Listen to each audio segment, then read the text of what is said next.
With the ButtKicker Gamer 2, what you see and what you hear is what you feel. ButtKicker, the future is feeling.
Hello everybody and welcome to Donington Park for round number 7 of the PRL GT3 Sprint Series later on, but first the PRL GT3 Fixed Series comes to town here with just 3 rounds to go. After 6 rounds so far and a drop week applied as well, we've still got a championship very much up for grabs in the pro driver standings of the PRL GT3 Fixed Series, where Brett Furman currently leading the way and has done for the last couple of weeks. After crashing out last week at Road Atlanta, remains to be seen how Ricardo Delgado is going to bounce back here this time around at round 7. Myself, Ian O'Leary and Tara Thacker will take you through the action once again over the course of 35 minutes. Tara, on probably maybe the circuit actually this season outside of Long Beach that might have the most difficulty in terms of overtaking. Yeah, not necessarily a circuit where GT3s are often renowned for having some great long side-by-side battles throughout most of the lap, but we will see what our drivers can deliver us this evening. Not the longest of laps either here at Donington Park. So it's going to be really interesting to see how qualifying goes. It's going to be a big gear change though next week when we get to Map Panorama. You couldn't really get 2 different circuits than Donington and Bathurst. No, not really. And Hockenheim brings it to a close as well in 2 weeks' time on the 4th of March. So looking forward to that one and seeing who's going to come out on top in this championship. In the championship, it's Brett Furman who's leading the way by 18 points ahead of Ricardo Delgado, with Jason Park just about there or thereabouts as well, a further 10 points back. Silly Sads just a couple of points ahead of David Busterford in 4th and 5th. Andrew Trickett just outside the top 5 with Jay Steffi 7th. Jared Keane and Phillips Phillies are tied in 8th place ahead of Dale Pedersen, rounding out the top 10. In the AM standings, Colin McKenzie's leading by quite a long way now ahead of Pate Measure, with Luke Davis rounding up the top 3. Nick Bruno's only a few points ahead of Joel Pagero. Thomas Rep just outside the top 5. Ian Southern, Regan Chandler, Ryan Chandler and Aaron Sunday round out the top 10. In the team standings, SLT Orange are leading by only 4 points ahead of Lunatic Racing, with Riot Motorsport in there as well. SGE Esports and BNO Cartomania inside the top 5 as well. Then there's a bit of a bigger gap. Sim Racing PR 6th ahead of Parabolic Cobalt, with E3 Motorsports, Crikey Esports and Tachyon Simsport rounding out the top 10. As I mentioned, Darren, last week was a pretty important race, to be honest, in terms of the championship. Ricardo Delgado was a non-finisher at Road Atlanta. Very importantly as well, his drop week was a 4th place finish, so he got away with it really. However, he did lose 5 points on the day to Brett Furman, and with only 3 rounds to go, he's got to start gaining points, because Furman's in the situation now where if he finishes on the podium in the last 3 rounds, he can't be denied the championship, even if Delgado takes 3 in a row. Yeah, and even if Brett Thurman finishes in the top 5 even, I believe, he should be able to take the title from here on out. Been a really solid season, even with that drop round back from round number 2, which was obviously back at Daytona. Has been so consistent ever since the win in the opening round, you know, the second, the third, the win again, and then another second place. It's just been real dominance from Brett Thurman, and the qualifying lap that he's currently put together shows why he's top of the championship. What a lap time that is to go a 10th clear at a circuit like this. Really is quite impressive. And it's going to be a really important qualifying session as well, because as we've already discussed, it's going to be very, very difficult to overtake. Indeed, it's 3 Porsches inside the top 5 at the moment and 4 in the top 9. So you get the feeling here that it's really going to be a Porsche track perhaps around here. This is Jason Park coming through the final corners at the moment. He's going pretty well. Jarrett Keane just moves up to 2nd place there, half a tenth away from Thurman. Tyler Graff is going well as well on this lap, but this is quite wide from Park. It was at the Melbourne hairpin. It is at the final corner by the looks of that as well. On the run up towards the line, this is no, it isn't going to be an improvement in the end. This is Delgado. I think I saw him slowing down in the just after the old hairpin earlier on. So I'd be surprised if this is a quicker lap time. But only 7th for the moment. This has got to be a concern for Delgado. At the very least, he's got to stop finishing ahead of Brett Thurman. Otherwise, Thurman's going to run away with this championship later on. And it certainly looks like over these last few weeks, 4 podiums in a row, he's started to really stamp his authority on this championship. Yeah, let's see if he can just about feel like, get himself into a position where he feels a little bit safer in terms of wrapping it up in the next couple of weeks, because we're only 2 weeks away today from the championship finale. I mean, it really feels like the season has gone incredibly quickly. It only feels like a couple of weeks ago that we're in the opening rounds of the season, and that's what really happens here in the PRL. Shorter championships mean that you have to deliver every single week, and it has been great to see the championship leaders at the moment deliver at such a high level, particularly Colin McKenzie in that AM class doing an absolutely stellar job to pick up the just sheer volume of points that he has so far this season, and I'm sure he's going to be delighted really to come into this race 27 points clear and know really who he's fighting with and having to defend his leads from. Yeah, I think the one problem he really does have, and you referenced the bad race at Daytona, Brett Thurman's drop score is very, very low. Now, the same now also applies for Delgado, who DNF'd last week, and so he doesn't have much to fall back on. In fact, neither does Jason Park. None of the championship contenders, and I think we can limit it to 3 now, really have a good drop week. Tyler Graff a little bit further down in the championship. He's 16th at the moment, by the way, after his 3rd place finish 1 week ago. He's going to stay 4th with that lap time there. But I guess that is a little bit of a concern to Thurman, and that might just temper his enthusiasm into some of these races when he's in high stakes battles, when he's in these dangerous situations, which he certainly will be in a lot of next week at Daytona. Bathurst, excuse me. I just wonder whether that will temper his enthusiasm a little bit and cause him to back off once or twice, because he knows that, if he spins around and he drops down the field, then he's going to have to finish way down lower than 34th before he starts taking on his drop week, and that is going to lose him a whole load of points and probably the championship. Yeah, I think there's a lot of considerations that have to be made really now, and particularly for a championship leader who has been so close to the front so often, just I think managing that championship rather than necessarily going for the race wins. That's going to be critical for Thurman. Yes, he's a little bit behind Jason Park. That won't really worry him. Jason Park isn't going to be overtaking him in the championship at all if Brett Thurman's able to keep himself close by the 55. That'll be his target, I'm sure. I think it is going to be interesting to really see how the battles for, the likes of P3 and 4 in that Pro Championship develop. Ricardo Delgado, Solisad, David Bush, all in there. Drivers who have had, up and down seasons, consistent seasons for some. Ashley Trickett only has a single top 5, but finds himself in the top 6 in the standings. So I think it's going to be interesting to see how they can work their way through, maybe even get themselves into the top 4 in the championship without really having any headline results. 5 minutes still to go here in qualifying as we follow Luke Davis. He's the highest placed damn still on the circuit. Seb Guffier at the moment is still in pit lane for whatever reason, and probably won't stay there right to the very end, but at the moment is not really being challenged. Davis in second place is not going any quicker for the moment. And then it's Nick Bruno, who it is a bit in third, 13th overall at the moment. Ian Sutherland's not going any quicker. He's fourth place. Colin McKenzie is only fifth. That's a bit of a surprise to see him all the way down there. But again, you look at those up ahead of him and think, well, who are the contenders? Luke Davis is 5 positions ahead of him, and he's a contender. But, you know, this is a good opportunity for Pete Messier, but he's nowhere to be seen at the moment in this top order. He's actually 2 positions behind McKenzie. So again, not quite taking this opportunity really the way he could be in the AM class. Yeah, and I think there's going to be a couple of AM drivers who feel somewhat similar in terms of feeling like they have the opportunities in front of them. They just have to be able to go and take them, which is so difficult to do, especially when they're mixing themselves in with some of the pro drivers. And, you know, if they're a tenth or two off the overall, off their class pole time, they're not just going to be, you know, third or fourth. They're going to be, you know, 8, 9, 10 cars further back with the congestions that we get in the mid pack. So definitely a lot to think about for these guys. Nick Bruno is one of them, but has been good at being able to pick his way through the order a couple of times. Getting himself up the order again in qualifying is going to be critical, and a lap to go P11 will do exactly that for him. Certainly will this time round. There is Thurman on board with him on the way down towards the Melbourne hairpin now. Just over 3 minutes to go.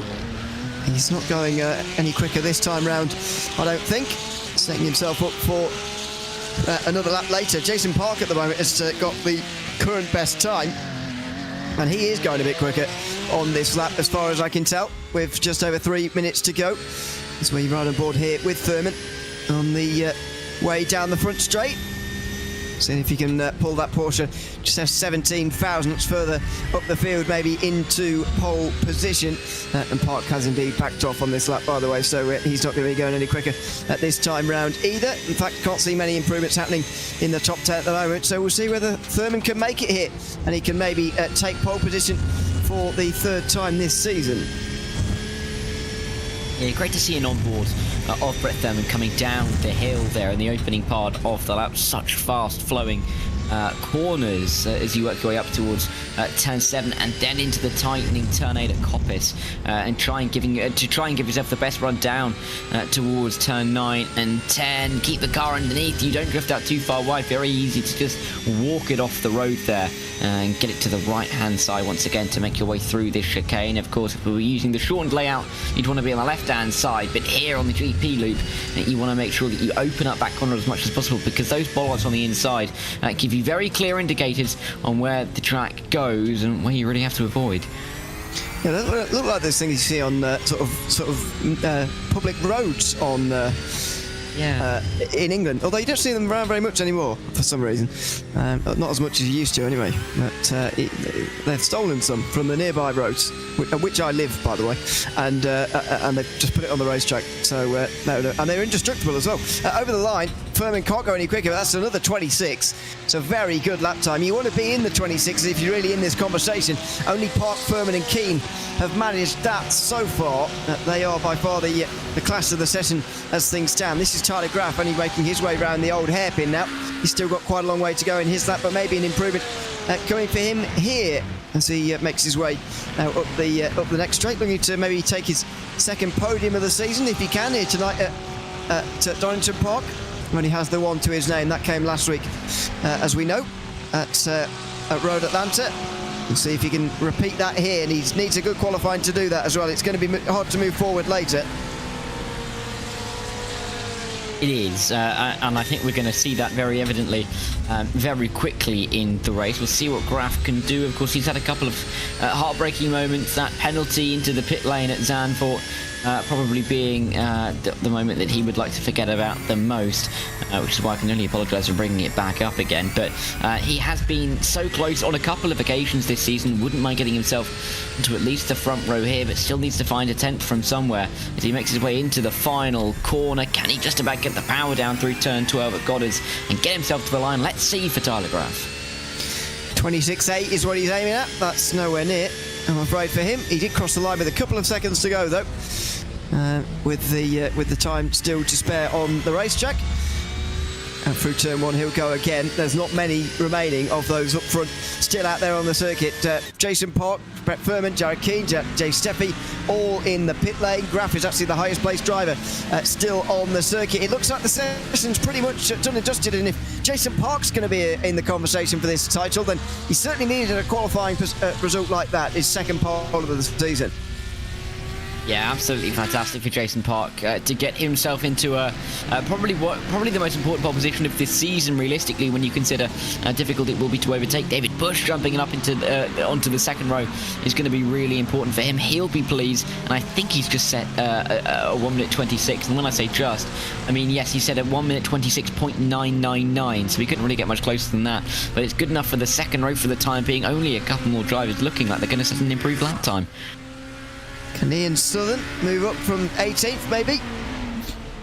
Doesn't look like it. He stays there. It looks like it's going to be Seb Guffey who takes the pole position there. He's actually still out on the circuit, and looks like he will have that pretty comfortably. So that is that for qualifying.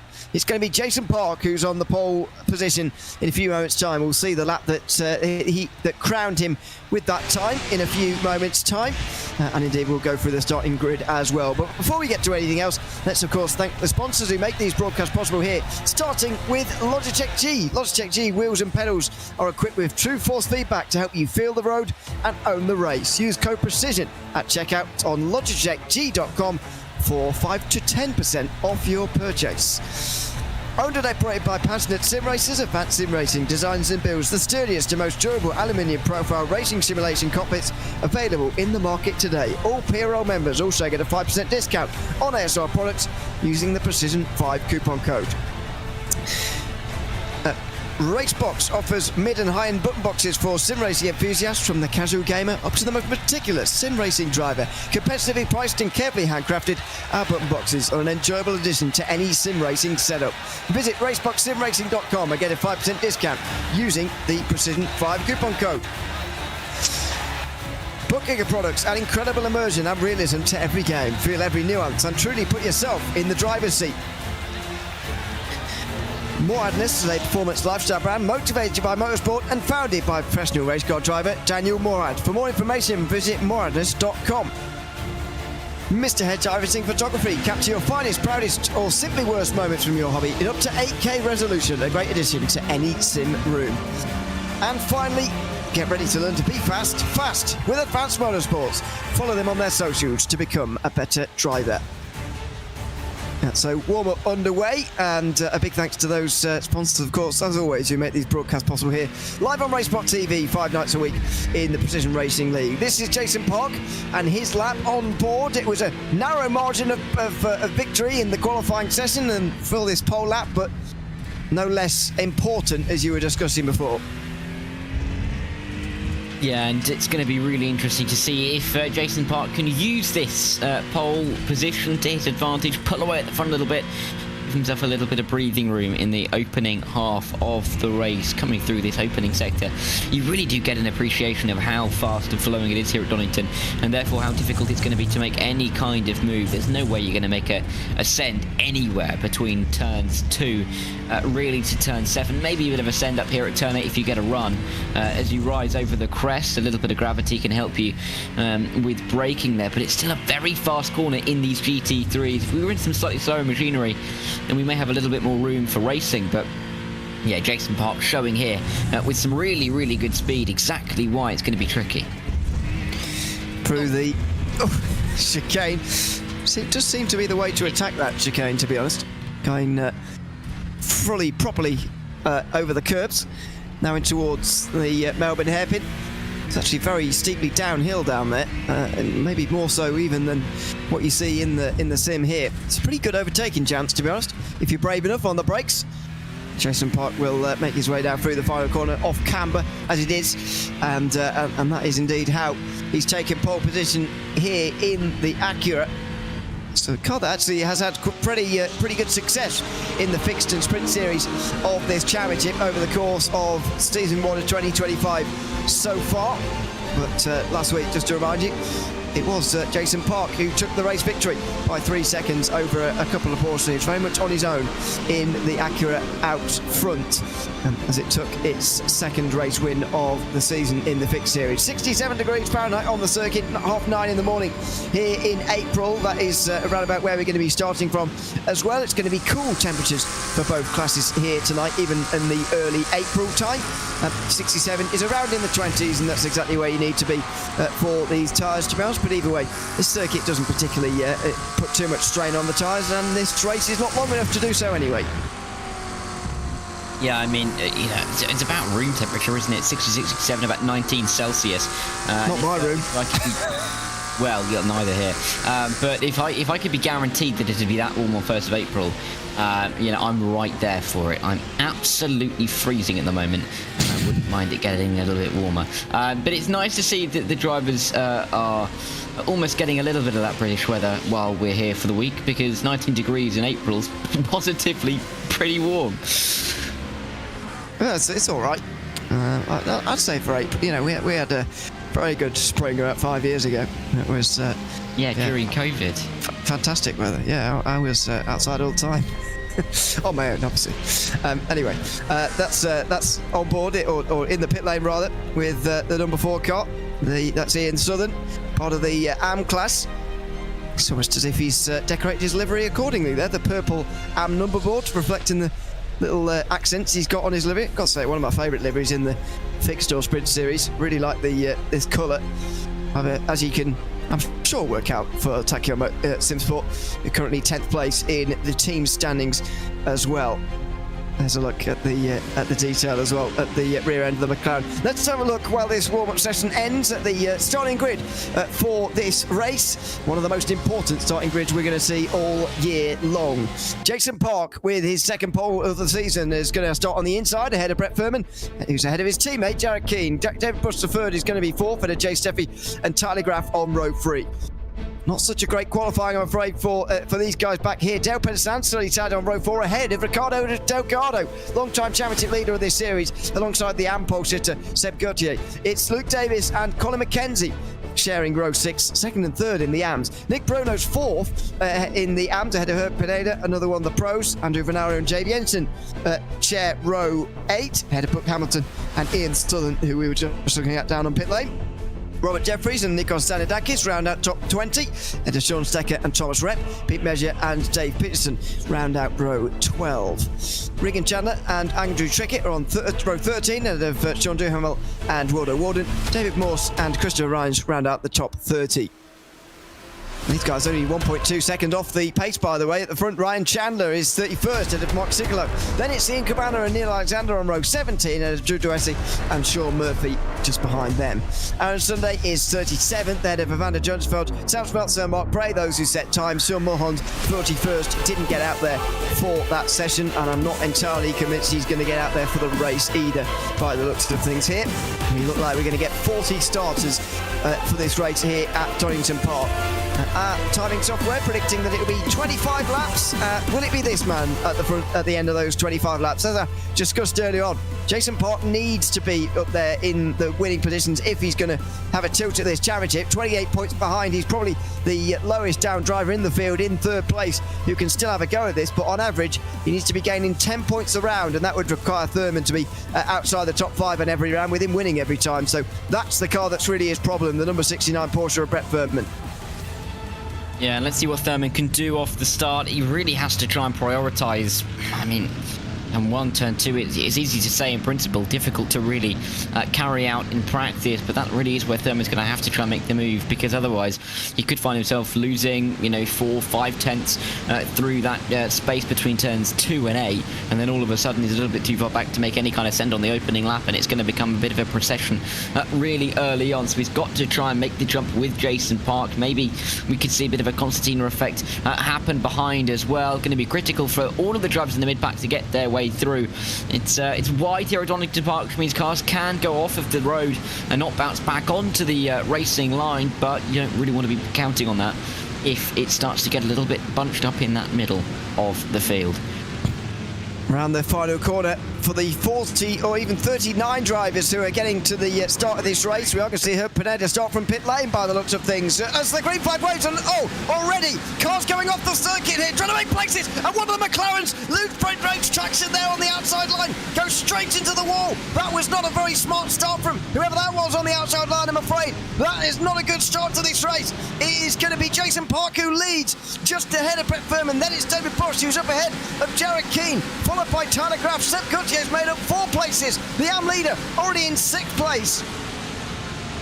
Yeah, really impressive start from Gauthier. It's 6th in the 66, great little bit of synergy there, but he has been able to pick his way through with ease and get himself ahead of the likes of Jay Steffi and Dale Pedersen. He will be delighted. Big gap back to Nick Bruno. Realistically, the positions between him and the 222 is what is going to please him most. There's an inside line. David Bush, the third, that's aggressive. It's bold. I think it's going to work because Thurman's off the road.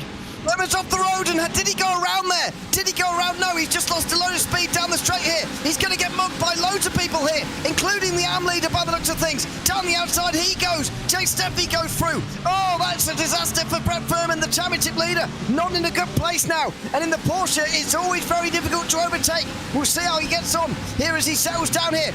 Late on the brakes for the likes of Delgado and the rest. Furman gets back past Gauthier, who doesn't really want to be involved in these pro battles down at the Melbourne hairpin. Yeah, and smartly really keeping himself out of too much trouble. Delgado, though, massive send to the inside at the final turn. Fantastic send to the inside at the final turn, up into P8, but really effectively done. Didn't really make any contact and hit the apex, got out of the corner smartly. Fantastic stuff from the number 3. Look at that in the background there. So much side-by-side going on just outside of the top 30 even. Aaron Sunday and Sam Smeltzer, 2 of them. It's all going on, but out front they just get out to single file. There you go, they'll all set themselves out as well. Back down here, Pete Measure still a long way behind Colin McKenzie, by the way, and the AM Championship's taken another turn with that crash on the front straight as well, by the way. It was Luke Davis in the McLaren who went off into the wall. That's one of the McLarens that's gone round. That is a Mustang that has just been smashed into the old hairpin, and that's going to be a lot of positions lost down there for Drew Duessy. Into the wall, excuse me. Also has got Mark Sigalo in the Porsche. That's not a good moment for him either. Multiple cars off the road down on this lap. Neil Alexander has also found himself off the road somewhere. Lots of incidents, bizarrely, on lap 2 rather than lap 1. Oh, well, they were keeping us waiting, weren't they? But they ended up, battling it out, scrapping it out on that second lap. Still, we run, though. Delgado's got past Gauthier, I do believe, as we have a look again at the incident. Oh, hello. That's quite a hit. 1, 2, 3. It's bowling, really. And they skittled themselves out. I think there's a second part of that incident as well on the left-hand side, which is why we've got 2 more cars off the road. I mean, just a big mess, really. You pick the bones out of it from the onboards, but just a big class in the AM class. Yeah. It was, I'm afraid, further down the field. Not all AMs down there, but yeah, further down the field for sure. There's the bit where Segalo gets caught up. That's across the front of Aaron Sunday into the wall, head on. So he drops down, and he's down to 39th now, by the way, after having a pretty disastrous lap. He will carry on, though. Seemingly the damage wasn't that bad for him. Meanwhile, they get single file and they get settled in here. You certainly got the impression that this is going to be one of those difficult to overtake sort of races because of how aggressive everyone was being at the start. All stuff like this that was going on further down. Christopher Rhymes has got that wrong. Too late on the brakes. He got into one of the Corvettes, smashed them back the right way again, which is quite smart driving, but he's unfortunately damaged himself and Ryan Chandler, who was the Corvette who got spun round. Yeah, and Chandler not really having the best of moments for himself, and he won't be terribly pleased about the drivers around him, but there wasn't really anything he could do in that situation. Has to kind of deal with the situation that he has been left with. Solly Sad nearly going for a bit of a dive on Dale Pedersen, but the number 6 covering that line off smartly enough that there is no room at the end. Nick Bruno and Colin McKenzie just about trying to work their way through and into the final corner. They're going to be battling over 11th and 12th overall, but P2 in class, really big points up for grabs. Luke Davis, this is the replay. It almost like seems that row 6 started to go before everybody else, and that just created that 4 wide moment. It's when you get a bit of momentum out the final corner onto the front straight, and yeah, he just went onto the grass to get it. But why he continued to accelerate on the outside there in the grass, I mean, I can't explain. That was very bizarre indeed, as far as I can see it there, and on the way towards turn number 1. Fortunately, Davis has had a long repair as a result, and he's still down on pit lane right now. Oh, that's a bit wide from one of the Porsches in the middle of the pack, and there's going to be a lot of pressure now on Andrew Trickett. Yeah, I thought it was. He's just in ahead of. Oh, excuse me, it's Robert Jeffridge. Andrew Trickett's just a little bit further behind. Regan Chandler is the one just in behind us here, trying to work his way past. Again, not able to. It shows that even mistakes are not free passes around this circuit. You've got to work very hard for your passes around here. Yeah, you've got to choreograph them to perfection. You cannot afford a little bit of a slip-up or a bad exit in key corners of the circuit. That is one of them, coming out of the chicane down at turns 9 and 10, because this hairpin down at turn 11 has clearly been the prime overtaking opportunity on the lap so far in this race. The final turn as well down at Goddard's has also been a really good place to try and make a move. Trickett looking for an outside line, maybe trying to get a better run through the final corner, get a better exit. It's not going to work out particularly well for him, and he will continue onwards in P23. Dave Peterson just about going to hold on. Ryan Chandler is already in the Discord channel for the Fixed Series, telling Christopher Ryan's exactly what he thinks of his dive bomb. That's going to be a story that unfolds, I imagine, in the post race a little bit later. In towards the old hairpin again for this midfield battle. This is from 14th place, effectively, is where this all stems from. Although it's not a sort of cork in the bottle situation, it's just sort of what happens around here. You just get a bit stuck sometimes. Dave Jensen is at the front of it in 14th place, and then it goes all the way back down to the sort of battling we're seeing here between Trickett and Co. Here's the very front of it, or there just in the background, you see the black Porsche of Tachyon Simsport, and there's the group behind him. Again, you can't really accuse anyone of being cork in the bottle around here. You just sort of, this is just what sort of happens. They all get stuck together. Yeah, and they can't separate themselves. It's just a kind of hazard of the circuit, isn't it, really? We see a bit of a weird line, really. They come into the corner, of course, that's Matt Carr, do you believe, as they run their way down in towards turn 11. It was just Regan Chandler moving out of the way. I was just moving out of the way of the pro drivers, I think. I can't see why else he's done that. This is a slowdown penalty. Yeah, that's my only guess, to be honest. Slowdown penalty. Sort of has to be. He was acting like a lap car, really, but he's not. He's there 23rd legitimately. It's just probably looks like his teammate, obviously his fellow Chandler, Ryan Chandler, which meant I thought he got back out onto the circuit again and then start being a lap car, because of course he would be if he re-emerges from the pit lane and he takes himself out of the Discord.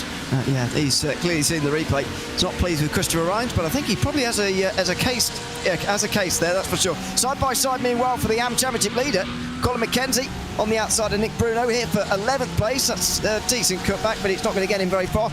And Duvernero catches up a little bit further behind as well. These two either need to work together or figure out who's quicker in some fashion or another. They want to catch Seb Gautier, who's had a really great start in the AM lead. If you're Colin McKenzie, though, as he ducks and dives, bobs and weaves his way towards turn 9 and 10, are you really going to be too concerned about Seb Gautier running away at the front of this race? Of course, Gautier is, impossibly far behind Colin McKenzie, to the point where if McKenzie just turns up the final 3 races, he will obviously cover him off. It's 121 points for gap. Gautier, I don't even think he could conceivably pick up that many points towards the end of the season, let alone whatever Colin McKenzie does. If he can just almost fight with Nick Bruno and lose them time, it's not really going to cost him that much in the grand scheme of things, and keeps him a little bit safer from some of his closer championship rivals, Nick Bruno being one of those up in P4 in the championship. I don't think it would be a bad strategy to fight this one out. It's just difficult to really find yourself side by side here, because there's only a couple of corners where it's really safe to do so. Well, through turn 1, one of the bigger braking zones on the circuit, which does say a lot. And they follow one another again. This is on board with the accurate, gaining a little bit on the brakes down here at the old hairpin. As long as you take the right line, it's very different, very little that you can do. Now, Jason Park, meanwhile, loses the lead. That has come out of absolutely nowhere. And all of a sudden, he's under a lot of pressure from Jarrett Keane as well here. Through turn 7 at McLean's, it looked like he just completely lost all sense of where he was supposed to be going into the racing line. Just to oversteer on entry, goes wide into the gravel, and that is one of the easiest passes for the lead David Bush will ever have. Yeah, and the circuit where he didn't necessarily think there was going to be opportunity to present itself. Well, at least until we got to the pit stop phase, he can just drive into some clean air, and all of a sudden, David Bush, some clean road in front of him. Absolutely fantastic position for the 32 driver to be in. Jason Park's going to be kicking himself, though, I'm sure of that. Keane, Graf and Thurman will have seen that as well, and they're going to be turning up the wick somewhat to try and apply as much pressure as they can. There is Tyler Graf. Looking concentrated, looking focused at the moment under his 771. Let's see if he can get to the podium spaces, because these guys may be starting to fight in the next lap or two if Jason Park has another little moment. They're all queuing up by the looks of it at the moment. Brett Furman back into the top 5 here, is on the back of Tyler Graf as well, by the way. It's 3 Porsches in a row with Keane, Graf and Thurman all looking for these positions. That's really damaging for Jason Park, though. Really needs to win here, to be honest, to be back in the game as far as the championship is concerned. Furman at the moment is going to be pleased with how things are going in that case, with Park second and still ahead of Delgado. It's looking good for him, and it has been looking good for Mackenzie now for quite a while in this championship, that's for sure. Down onto the final chicane they go. Well, the only chicane, I should say, on this circuit. Tyler Graf a little bit wide there. Got to be very careful of a slowdown. Has he got? Yes, he has got one. I thought he was quite a long way over. He's absolutely got one there. He's let Furman through, he's let Steffi through, and that's how costly they are.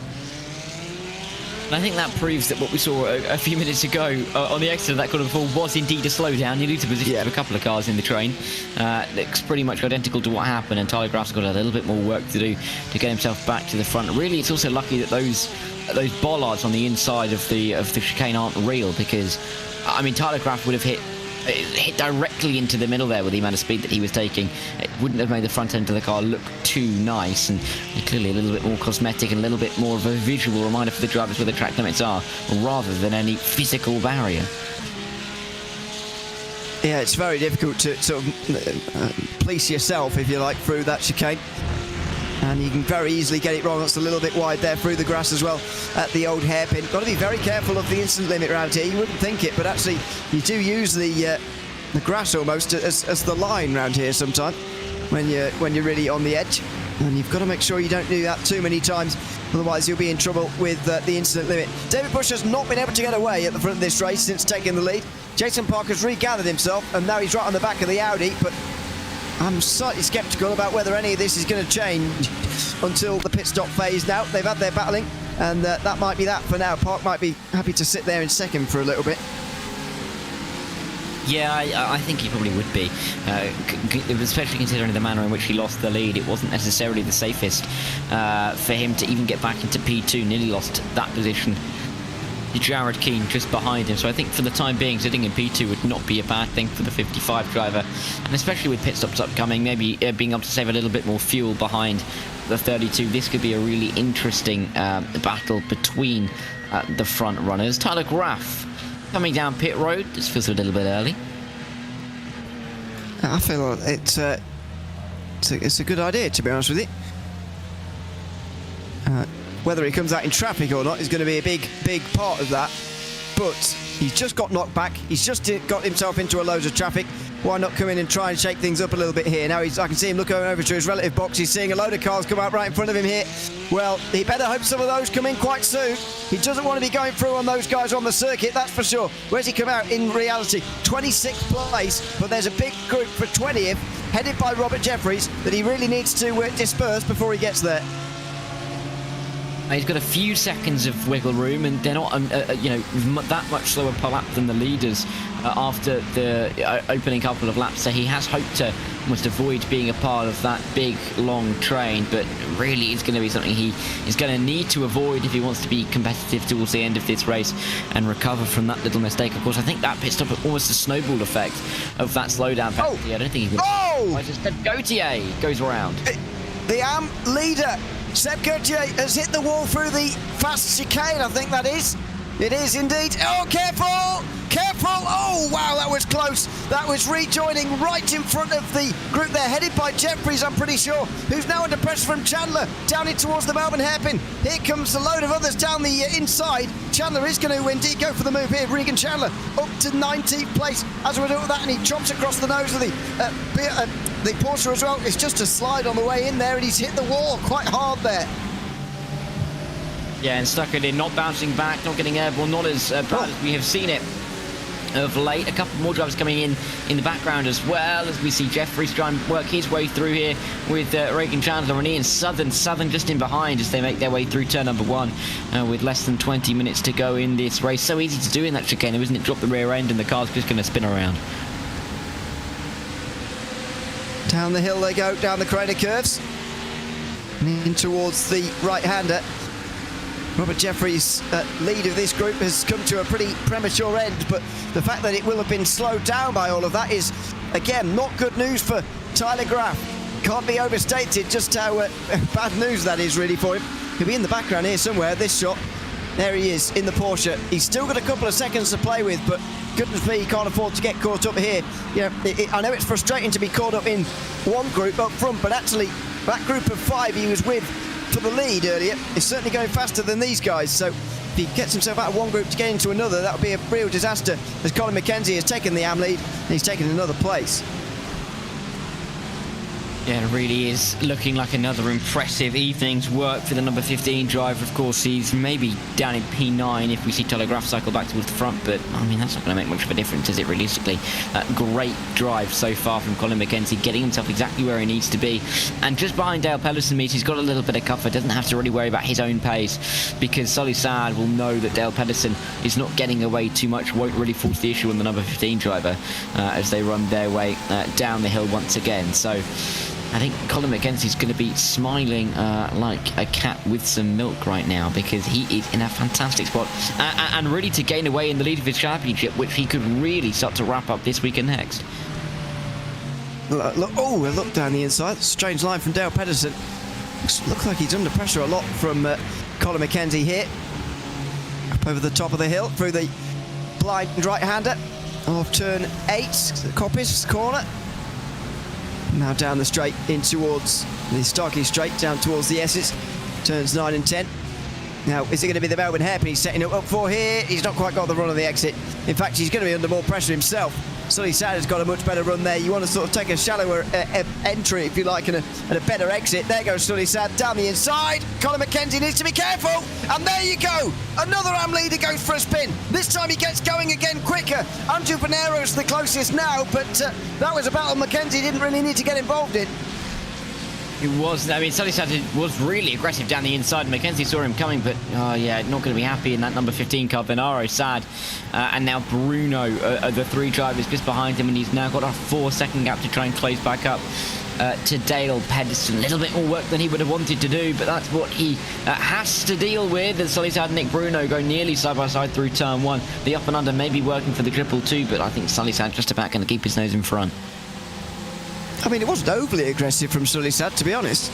You know, it's just the sort of aggression you need to make a move around here, but unfortunately, there was contact, and McKenzie goes around. Now, no response of a pit stop from either of them. They stay out on the circuit, but a big moment down there at the Melbourne hairpin, and another example of how battles can certainly get out of hand around this circuit. David Busterford is still leading, ahead of Jason Park, then Jared Keane. Brett Furman is a further behind, but he's still lurking. Jay Steffi's there as well. Ricardo Delgado is struggling to stay with them, in all honesty. There's the front 5, there's Delgado. Doesn't look like a lot, but they're going slow speed there. 16 minutes to go.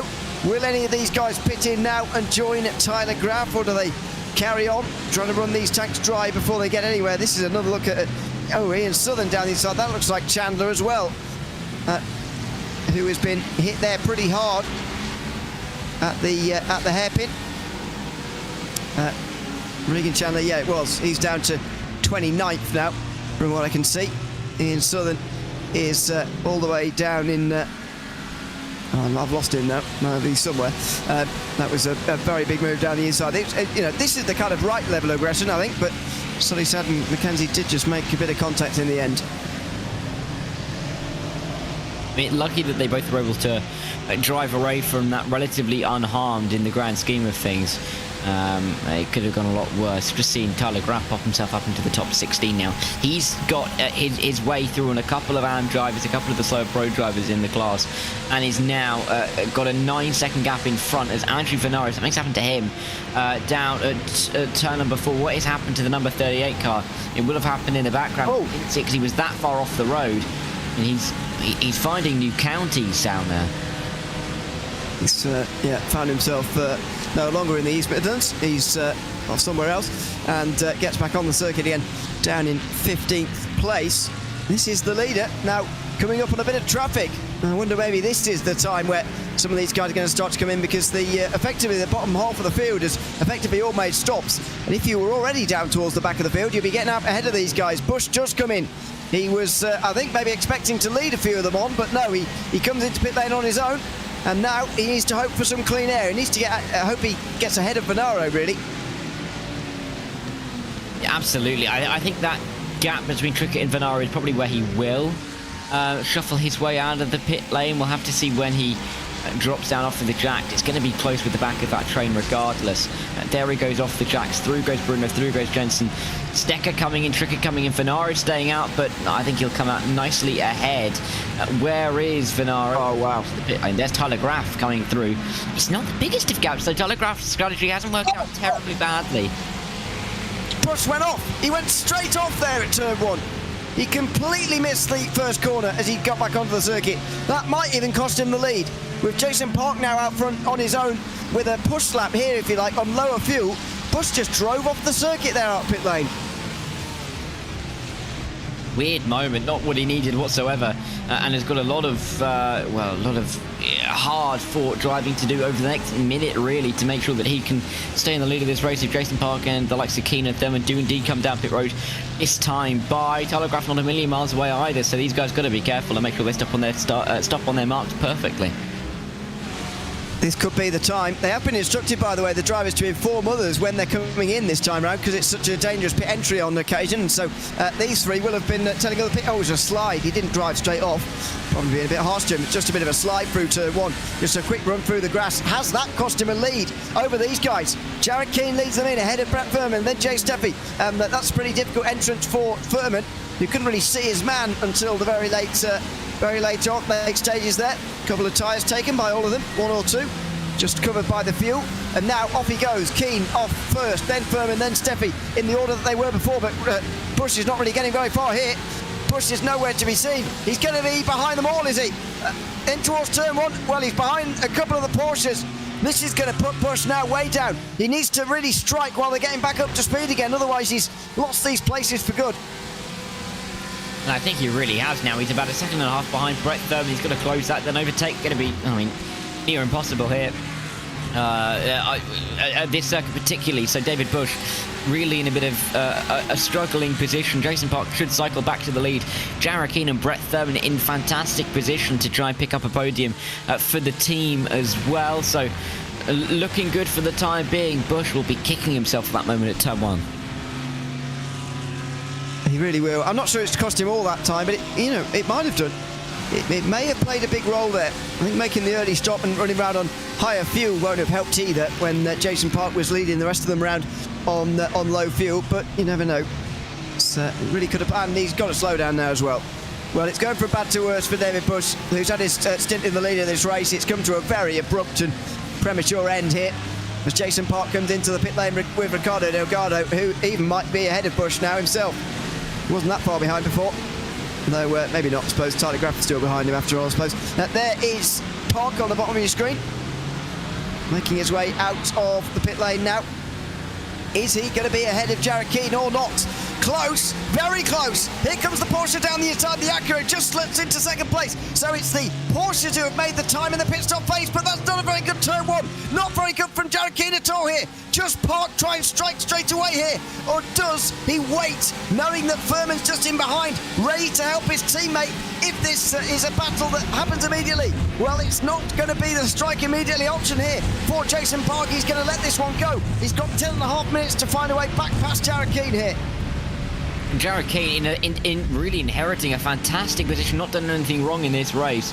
And for a driver who's only had 2 top 5s all season long, in an absolutely stellar position to try and go on and win a race. He's had great consistency the last few weeks. It's just not been right at the front of the field. This, though, be a season-defining result for him, put him into a conversation for what could be a top 5 championship finish in just a couple of weeks' time. Jason Park's trying to put an end to that, though, but we do know that Brett Thurman will help out his teammate in any way that he can. We'll have to see if they both cycle to the front. What happens if a switch happens as well, possibly? Who knows?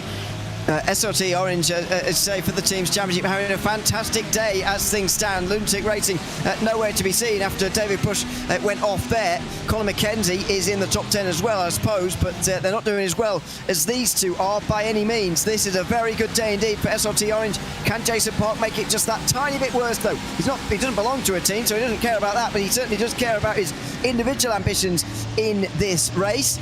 I wonder whether Jared Keane is going to, or how far indeed he's going to go here to help out Brett Furman. Is he going to back Park into Furman to try and get the Drivers' Championship leader to overtake the Acura, or are they just going to leave them as they are and take the points advantage with a first and a third here as the team?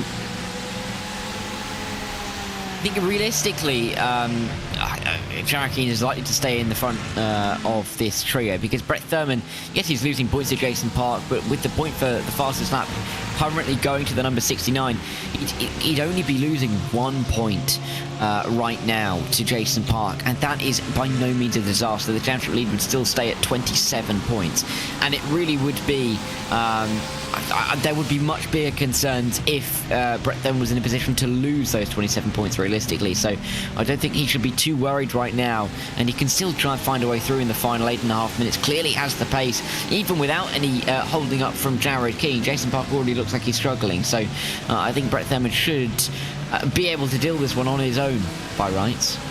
He's certainly defending is Park, and another look down there from Furman, who's really applying the pressure here through the final corner. First gear accelerates out onto the front straight again, now into the slipstream. Park with a decent final corner there though, and gets right back to Keane again in towards turn number 1. You can see they've left the others behind them here. Ricardo Delgado's trying to get back into the top 5 again here, which he didn't manage to do last week at Road Atlanta, DNFing from that race pretty early on. Indeed, on the opening lap of that event. This is going to be another big blow in the championship for him. Currently losing another 4 points to Brett Furman, who is making good on that promise with himself, I suppose, of podiums from here all the way home will get him a title. Even this situation, losing a couple of points to Jason Park, he won't mind too much, and he might be willing to take them off him now. Park goes a bit wide through turn 7, forced to defend into turn 8. Can Furman, through the very corner where he nearly saw this entire race unravel, really come back again at Jason Park, come back through again in towards the chicane? No, not quite. It's going to have to be single file into here. By the looks of things, he just gets into the mirrors of the Acura, and it's worked! It's worked! Jason Park was looking in his mirrors far too much, and Brett Furman's going to go through to second place. Yeah, smartly done by the championship leader. Knew exactly what he had to do. Just put off Jason Park from his racing line, and he did that. Jason Park lost a little bit of that momentum coming down into the Melbourne hairpin, and Brett Thurman able to get himself up into P2, and Jason Park now the chaser with the 2 teammates leading the race. What a day it is for the SRT Orange team. They are going to be loving life right now. They've got 7 minutes to defend this lead, and what could be a 1-2 on the day. In what order is it going to be as well? I suspect they may keep it this way round, to be honest with you. With Jared Keane on his way to win the race. Would be a first time this season, by the way, if he were to be able to do that. But yeah, we'll see what they do. Colin McKenzie regains a point there for Lunatic Racing with an 8th place. That's ahead of Dale Pedersen back there. That's all he's going to get. But both championship leaders of the Pro and the AMs here having fantastic days. With 2 rounds to go, they'll be very pleased with the situation. Yeah, exactly what they really needed at this stage of the season, just to consolidate their leads and make sure that they weren't put under any more pressure than necessary going into the final couple of weeks. Bathurst is a circuit where you want to have as much wheel room as you possibly can. You never know what's going to be happening over the top of that mountain, and I think these guys are going to be very pleased to find themselves having a nice large championship margin. Of course, unlikely to officially win it next week, but they can, put pretty much a hand in 3 fingers on the trophy if they're able to make sure that they can stay pretty much intact like this by this time next week. Yeah, Bathurst next week, as you say, and then Hockenheim after that. So we come through the final corner now to signal 4 laps to go in this race. Going to be 24 laps in the end here.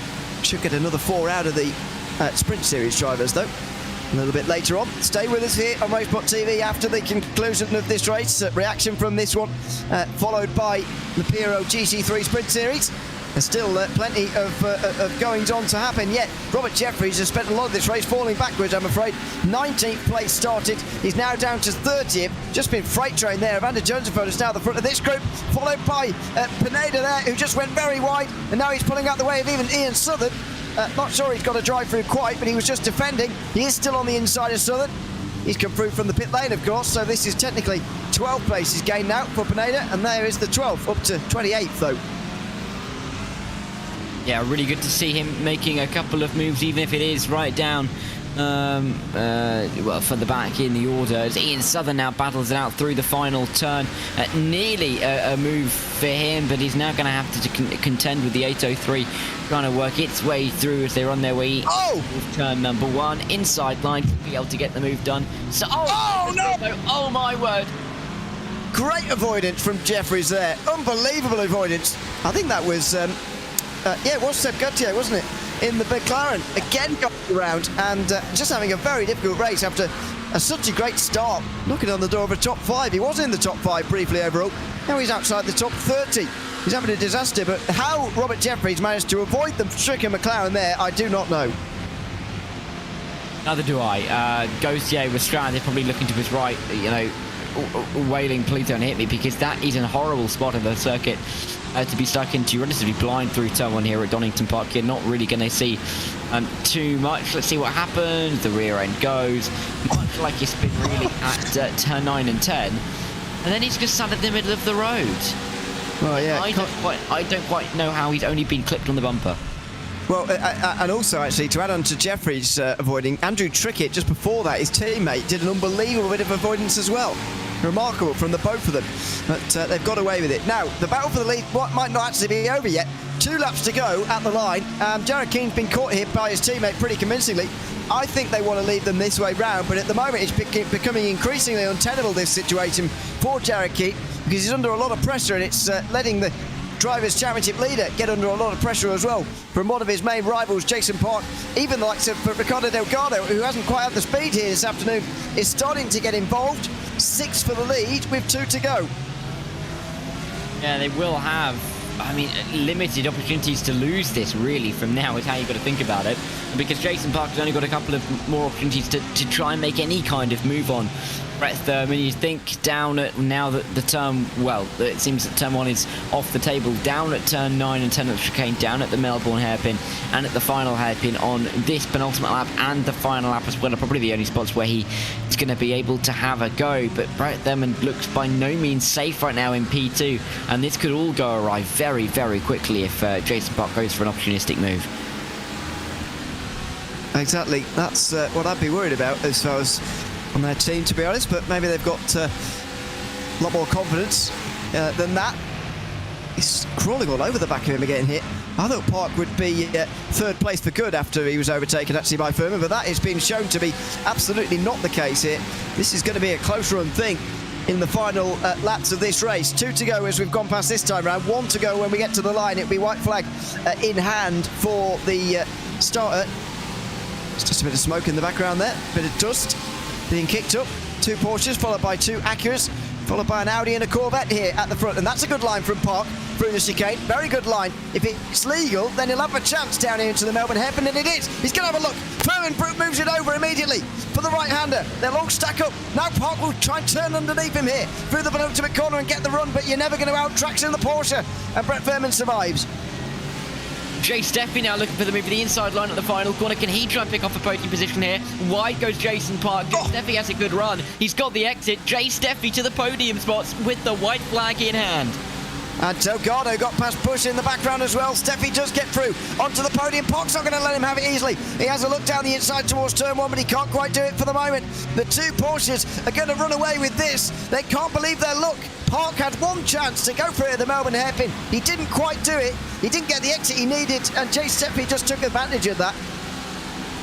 Yeah, absolutely perfect driving from Jay Steffi. Could see that the Jason Park was looking for the move. Just decided to try and pick his line and pick the better line compared to Jason Park. Got it absolutely spot on, but now we've got to defend because Jason Park all over the rear end of him. Looking left, looking right down in towards turn 7. There won't be a run at turn number 8 up in towards this tricky right-hander at Coppice, but they'll run towards the S's with a pretty convincing lead from Jared Keane. Brett Thurman not under pressure. Steffi fighting with Jason Park, but he looks safe now. Delgado might have a go. And Delgado needs these points, although Park does as well. So we'll see what happens between those two down towards the Melbourne hairpin, or indeed the final corner. Jared Keane, meanwhile, still leads. Looks like he's on his way to victory here in this race. Down in towards the Melbourne hairpin. Here we go. Park wide, Delgado alongside on the way up the hill again. Is there going to be anything here into the final corner? Let's see as they make their way now through the turn itself. Park hangs on just about, but Jared Keane here is going to win this race. It's his third ever win in the PRL, his first this season. Jared Keane wins at Donington Park ahead of his teammate Brett Thurman as they take a big step forward, SRT Orange, in the team's championship. Colin McKenzie takes another big one forward in the AM class. He wins the race there, 8th place, another solid day for him. And a few more points for Lunatic Racing, although they do lose pretty big ground in the team's championship. Yeah, absolutely. Massive win in the end for Jared Keane, and to have Brett Thurman alongside him, they're going to be delighted. Running out of fuel, it seems, just in the background I'm not too sure it's the number 7 of Nikos Sanidakis crawling to the line. Has he got enough momentum? I'm not too sure, but it's all gone wrong for him right at the end of the race. Happiest people in the East Midlands are likely to be Jared Keane and Brett Thurman tonight, though, Ewan. Not me. Exactly. Is he? God, somebody just push him over the line, will it? Right, slightly downhill here, so he should make it. But this is cruel for Zanidakis. It's going to be a photo finish between a few of them. I think he managed to get 25th, just about. Yep, 17 thousandths of a second, I think, in the end. But he just about made it. So Zanidakis does indeed make it to the line at least. That was quite close as well. Further down outside of the top 30, that was Neil Alexander, Herb Pineda, Robert Jeffries and Nevada Jonesfeld further down in the field. Jared Keane wins the race though, ahead of his teammate Brett Thurman in a big day for SRT Orange. Jay Steffi opportunistically taking that position away from Jason Park at the end, finishes third, ahead of Ricardo Delgado, who loses further ground in the championship today. David Pusterford and Tony Graff were all involved in that big 7-car group throughout the race. Colin McKenzie wins in the AMS just behind it. Dale Pedersen and Sully Sad round out the top 10. 11th was Buck Hamilton and 12th was Nick Bruno. That rounds out the podium in the AMS. There's Sean Stecker, Dave Peterson and Pete Measure rounding out the top 15 in the overall standings. Andrew Vanero was next ahead of Dave Jensen. David Morse held on from Regan Chandler for 18th, ahead of Ian Cabana rounding out the top 20. Mark Bray was next ahead of Andrew Trickett, last driver within a minute. Aaron Sunday just got away from some pretty big groups further back, as did Sean Duhamel. Nikos Sanidakis, as we just saw, just beat Christopher Rhines, who held off Sam Smeltzer to the line anyway. Seb Gauthier was in the lead for a long time in the AMS, but unfortunately only finished 28th ahead of Neil Alexander, with Evander Jonesfeld in 30th place. These guys all came over the line together, as I say, Pineda and Jeffries as well. In Southern was 1 lap down with Sean Murphy, Drew Duessy and Mark Sigalo. Waldo Warder was 2 laps down. Thomas Repp had to retire because his relatively newborn baby woke up, so he had to go and attend to that. He finishes 38th ahead of Luke Davis, who crashed on the front straight on that one. Ryan Chandler, who crashed down up the Melbourne hairpin after being hit by Christopher Rhines early on, and Sean Mulholland, who didn't start the race. Let's chat to Jared Keane, who takes his first race win of the season now. Congratulations, Jared. Just tell us how it feels as a team, first of all, to see you guys cross the line 1-2 here tonight. Well, for me, that's the priority every season. I'm challenged to make every race because of some work travel. So, yeah, that's the focus. And Brett was lightning fast here. Strange, I think he was faster in the race, but I threw away a pole position lap. So we kind of traded, but yeah, fantastic 1-2 finish. Absolutely, and that will put you further ahead in the team's championship now. But just tell us a little bit about the battles that were going on. The pit stop games that were going on were very interesting indeed. You just about came out with the lead, though. Lots of little details there, yeah. So Brett and I were talking 2 or 3 laps before the pit cycle. I had my fuel, I felt like, down pretty close to the penny, and so I saw one of the 2 leaders ahead of us go in, and I said, well, I'm going to pit this lap if he doesn't pit so that I can have my run up to the cone. Got in there, got out, and it was enough. I don't know what happened. I think maybe the guy that went in early must have gotten caught up on some traffic. As you said, lots of little small factors going into that cycle, and I think it's going to take a long time after the race, to be honest, to unpack quite what went on. But congratulations on taking the win, Jared, and thanks for coming to chat to us as well. Thanks so much, guys. Great job. Thanks very much, Jared Keane there, the winner tonight at Donington Park, ahead of his teammate Brett Furman, who now joins us as well. Let's deal with the personal result for yourself, Brett, first of all. Second place, another solid day in the championship, would you say? Oh, how could it get any better? I mean, we got Jared in the lead and me right behind him. I mean, woo-hoo-hoo, SOT, love it. Orange, baby. And as I say, great day for the team as well. And we were discussing with Jared as well. Just what was the final few laps like there as you were running 1-2? We're just trying to bring it home there. Yeah, it was just breathe, take it easy. We got this. Don't, we're going to just bring her home. 1-2 is an awesome result, and I couldn't be happier. I'm really happy for Jared. He's been down on his luck, and this was a good result for him. Well, congratulations to the both of you on the 1-2 and yourself a second place. Thanks for coming to chat to us as well after the race. Oh, you bet. Hopefully talk to you next week. Absolutely. Brett Furman, second place here tonight at Donington Park in the SLT Orange Porsche. Now let's chat to Jay Steffi, who got up to third place pretty late on in that one. Congratulations, Jay, on the podium. I mean, it was a pretty late pass on Jason Park. Just tell us about that battle in those final 10 minutes when you'd all come together again after the pit stops. I was having a blast. Those guys were super fast. We were all within a half second of each other. And I think Jason had a little bit of a slip in that hairpin. And I got a good run to the inside, and I forced my way through. So I apologize to Jason, but thank you for the position. I think it was all fair in racing in the end. I mean, how difficult was it to be in those groups, and frustrating was it maybe to be in those groups, not at times not being able to overtake each other? It was hard when you would get a good run, and then you would have to stop for a slow turn, or you might lose the sight line for a corner because there were so many cars. It was frustrating, but super fun, if that makes sense. Absolutely. No, congratulations on third place here tonight, and thanks for chatting to us as well. Thank you very much. My first podium. Absolutely. Congratulations, Jay Steffi there, third place here tonight at Donington Park in the GT3 Fixed Series, and Colin McKenzie, who has won again in the AMS now to round up. Congratulations, Colin. I mean, what was the early part of the race like for you? You didn't qualify on pole by any means. You were right in the mid-pack where all the chaos was. Well, some of it anyway. Just tell us about those opening laps. Yeah, it was tough. I mean, I just bought the track last night, so I was decently happy with where I qualified, but it was just chaos back there, and I just had to keep reminding myself it's a track that you don't really pass at too much, so you just got to stay patient, try to force some mistakes, and take advantage of it when you could. And you were certainly able to do that. Your championship margin now goes to over 30 points heading into the final 2 rounds. How safe or not are you feeling at the top of the AM Championship at the moment? Feeling pretty good, but you never know what can happen. I don't want to try to get too comfortable here, especially with the last 2 races coming up. The mountain, anything can happen there. So just trying to mitigate my mistakes, and whatever happens after that. Absolutely. We look forward to seeing you on the mountain next week. Thanks for chatting to us this time round, and congratulations on the win. Appreciate it, guys. Thanks for everything you do. Thanks very much. Colin McKenzie there, the winner in the AM class. Once again, here in the PRL GT3 Fixed Series. That's just about it from us in the first part of this broadcast here tonight. Stay with us. The GT3 Sprint Series coming up next here from Donington Park as we look to see whether Guillaume Levesque can hold on to his narrow championship lead with just 3 rounds to go. The PRL GT3 Sprint Series coming up next.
Donington Park plays host to the third last round of the PRL GT3 Sprint Series, and as you can see, the precipitation has started to fall from the sky. A 13% chance at the start of the day of that happening. It seems that it has become true, and for the second time this season, even if it is for a brief moment, rain will fall on the PRL GT3 Sprint Series grid. Still myself, Ian O'Leary, and Darren Thacker with you for this round of the championship here from Donington Park as the Great British weather comes to make a Great British race, hopefully. Guillaume Levesque is currently leader of the championship by 10 points ahead of Kevin Denier, with Eric Brzezinski in third. Christian Steenberg and Simon Terrio round out the top five, with Chris Beats in sixth place. Then it's Ukman Aloui, Aidan Young, and then Corbin Leno and Nick Ludeke sharing ninth place. In the AMS, Kevin Kinnitz is currently 5 points ahead of Blake Zitty and only 7 ahead of Devon Brock. Marshall Oscar and Mark Elliott, who's not unfortunately going to make tonight, is in 5th place in the AMS standings ahead of Gavin Haverman, Jermaine Warren, Dino Vella, Justin Wilson, Jacob Blankenship, final type drivers in the AMS standings. In the teams, Team PGZ are just ahead of Apex Racing Team Advanced Motorsports. SimCity Racing are lurking, but dropping back a little bit further now. Ferdinand Racing likewise. Boomer Racing Team Mexico GP are 5th ahead of SCR3. Solpec are 3rd ahead of the other SCR2 team. SRTE and Impact Simsport round out the top 10 teams. The big news, I suppose, at the start of this race is just who isn't here tonight. At the very front of the field, Guillaume Levesque is not here at the moment. Kevin Denier, 2nd place in the championship, not here at the moment. Elliot Brzezinski is in this race. He's 4th in the qualifying session at the moment. 4th place in the championship, though, Christian Steenberg is also not here. Bit of a gap further back then to Simon Terrio, who is here. He's 8th place currently in this qualifying session, and that rounds out the top 5. Chris Beats is 6th in the championship and 7th in this qualifying session, but so many of these big names are missing here, and many of those big names who are missing a good drop week to fall back on as well. Steenberg and Levesque, for example, have both got already one DNS to their name. Denier's previous worst result came at Jerez all those weeks ago, and that was all the way down in 30th position. This is going to be a very damaging race for a lot of those towards the front of the Pro Drivers' Championship. Yeah, it could just give Elliot Brzezinski an absolute gift and a huge opportunity to try and walk home with the championship of the final 3 races. Doesn't have to do too much this evening. Le Charité not necessarily on the level of the top guys up to this point, down in 33rd in the championship after missing 3 rounds this season. Ledecky, of course, down 58 points, down 46 down on Elliot Brzezinski coming into this race. Simon Sykes as well, a long way behind Elliot Brzezinski. This is a fantastic opportunity for the 91. Let's see if he can take it with both hands. He absolutely has to take it here, does Elliot Brzezinski. He's not going to get a chance like this again, that is for sure. The drivers further back in the championship are indeed here. The likes of Aloui is in 7th place at the moment, at 14th in this session. But as you say, Antoine Lacherie not going to be a feature in this championship, unfortunately. 33rd as things stand, although he's been having good last couple of weeks. Nick Ludeke is only 10th place in the standings. Simon Sykes is a long way down as well in the standings. He's 45th after taking part in his first event of the season at Road Atlanta 1 week ago. So it's a big chance for Elliot Brzezinski, as we've talked about. Let's hope, though, that it's a bit of a cleaner start to the race at the front of this one, because everyone's going to remember last week, some drivers not with particularly fond memories. Unfortunately, Wandler was down in 16th place, which is not quite where he qualified at Road Atlanta, but hopefully he'll have a better start to the race than he did 1 week ago. I would be impressed to see if we can somehow get a replication of the crash, though. Here at Donington Park, because I don't quite think it's possible, but I would love to be proved wrong equally, so bring it on in that respect. But I do think that a few of the guys towards the front of the field would just be happy to get through the opening couple of laps, get themselves into a rhythm without facing much adversity at all, and that'll be mission number 1, particularly for likes of the Charité. Brzezinski realistically up in the top 4 as well, but particularly Juan Lemoo's down in that real mid-pack and in the danger zone really for where we could see a lot of battling and a lot of side-by-side action on the opening lap or two. I wonder what the rain is going to play into a role of this as well. I've got to say, I was actually quite impressed with the battling that we had in the Fixed Series race. I thought that it was a very interesting race compared to what I was expecting, which was not a lot of battling at all, really. Everybody realised that there were not going to be many chances, and so they had to go and grab every chance of overtaking with both hands, and I feel like every driver did that, and that created a very interesting race. I just fear a little bit that the rain is going to put the fear into these drivers a bit. Yeah, I don't think you're particularly wrong on that, because it's just going to make them double guess themselves just that little bit more. Of course, when you see rain on the surface, you're a little bit more unsure on your braking points. You're a little bit more unsure on how the inside and the outside lines are going to differ, and really whether you can make a move. So I think the rain would probably suggest that we're going to see a little bit more calm racing between these guys, but I mean, they're racing drivers, they're sim racing drivers. They will go for every move that they can, and at this stage of the season, if you're trying to gain points on a rival and you've only got a few opportunities left, you're going to be doing that. Yeah, it's going to be very interesting indeed. As you can see, the weather is not that bad. It's not raining that heavily, but it is still I believe time for the wet tyres for everybody. I think everybody's been on the wets here, unless I'm mistaken. I mean, to be fair, at the Daytona 24 Hours, I was surprised by how long everyone went on dry tyres. So maybe I'm wrong. It's been no. So we'll just see whether it is dries or wets to begin this race, and whether even there will be a tyre change of all 4 tyres over the course of this race. It's either dries out or gets too wet. We will wait and see on that front when we get to the race itself. But it looks like Antoine Lasserie has taken the pole position, and what a great lap as well. 37.2 is the time, over 3 tenths quicker than Nick Ledecky. The next 3 tenths covers 2nd to 7th. That's a very good time indeed from Antoine Lasserie, as I mentioned, currently 33rd place in the championship, taking his first pole position of the season. Yeah, full credit to him. What a way to do it, and a great track as well to get your to get a pole position. Of course, we've spoken about how difficult it is to overtake. Yes, we saw that side action in the Fixed Series, but it's never a given. Really, a lot of them were created by little mistakes, and so Le Charité giving himself the best possible opportunity to try and get to the front, run away from the front, and keep himself out of a lot of danger. 40 minutes is a very long time, though, particularly at a circuit like this. But let's see how he can cope with it. Absolutely. And indeed what the weather conditions are going to change to here as we go forward to warm-up. Is it still wet? I don't know. It certainly was for qualifying as we go on board with Lasserie. It was the pole lap pretty comfortably ahead of everybody else. And I must admit as well, considering he's in the Audi, this is a bit of a surprise to me. This is not a car I expected or indeed associated with strong wet weather driving performance, but clearly Antoine Lasserie has been able to get a lot out of this car over this lap.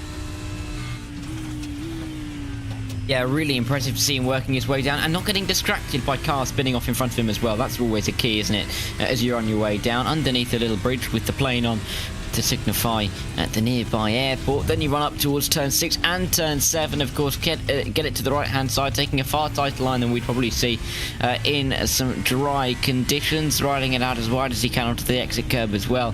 Similar thing can be said at turn number 8. Nice line into the corner and keeping it nice and tight, because he knows that the car will naturally step out slightly further in the wet weather conditions, and unlike Brett Thurman, not using too much of that exit curb. But of course, that's likely because the precipitation on the racetrack means that you don't want to be risking getting onto those slippery surfaces. Certainly not on the exits of these corners. You're on the curves for so short of a time there through the chicane that you can take them quite nicely. I wouldn't expect to see them monstered here. There you go, trying to dive for the apex, but then at slow speed, just grabbing for it at the end and then getting on the power first gear out of the corner in towards the final turn. This is going to be really difficult in the wet weather. It's quite difficult in the dry, to be honest. See that, not using the exit curve either. You're just not going to get any traction out there at all. And so we make our way over the line, and that is the pole lap for Antoine Lasserie. A very good lap it was indeed as well. So the rain's still falling, the spray is still being kicked up, but I'm very interested to know just who's on what tyres here. As someone has a crash there at the chicane. Is this a track that he's going for wet weather tyres or not here? I can't tell, to be honest, because you can kick up quite a lot of spray in iRacing, and you can still persevere with the dry tyres. Yes, I think it would. I think drivers would be lended slightly towards those wet tyres at a circuit like this with a lot of downforce needed. Of course, at Daytona, with the nature of the circuit, a lot of the water runs off of the banking, and by being on the slick tyre, you gained a few seconds of a lap just by driving, full throttle with them, and with no real rain on that surface on the banking, they were able to gain that time back. I don't really think you can say that the same will happen here, so I'd expect drivers to like to go for the wet tyres in comparison to the slicks, but you never know. It's obviously driver's personal choice. It'll be interesting to see if there is a bit of a mix or whether there is really just a general consensus. We will see. Through the fast chicane they go. Everyone gets used to racing amongst others. I know that it's an open qualifying session, and so they will have been used to having other drivers out there on the circuit at the same time, but trying to avoid everybody there and get involved in battles. They will be having a few battles this time around. Antoine Lachery has taken pole position then for this race in the WSR Esports ButtKicker Audi, ahead of three Wilderness Racing Acuras, Nick Ludecki, Simon Sykes and Lenny Butinski, who's sure to take the championship lead by the end of the day. Obodo Diaz and David Mendonca are sharing row 3. Chris Beats is 7th place, just 1 place behind where he is in the championship, with Simon Terrio 8th place. He is 5th in the championship and has got a chance to move up today as well. Ryan Puchtel and Hayden Young round out the top 10, with Peter Nobwell and Emmett Lindqvist on row 6. Steve Baker and Uthman Alaoui are on row 7, ahead of Ethan Bass and Juan Lemus, who went flying into the sky, as I'm sure you all saw in the last round. Nicholas Mazza and Joshua Spears share an all Porsche row 9. 19th place is Matt Statnowicz alongside his teammate and pole-sitting Blake Ziti. It is Miguel Angel Fonseca and Kevin Simpson on an all-accurate row 11, and if Gonzalo Cortez and Noah Anderson on row 12. Chris Stewart and William Fenton are next, former Fixed Series driver, of course. Devin Brock and Jermaine Warren are just behind them. They're 2nd and 3rd in the AMs, by the way. Kevin Kiernitz and Sean Carmody rounding out the top 15. That's work to do for Kiernitz. Garrett Ammerman's down here with Marshall Scare, with Mark Elliott not taking the start, unfortunately, tonight from 33rd position. So it's going to be 32 cars getting underway from the front of the field.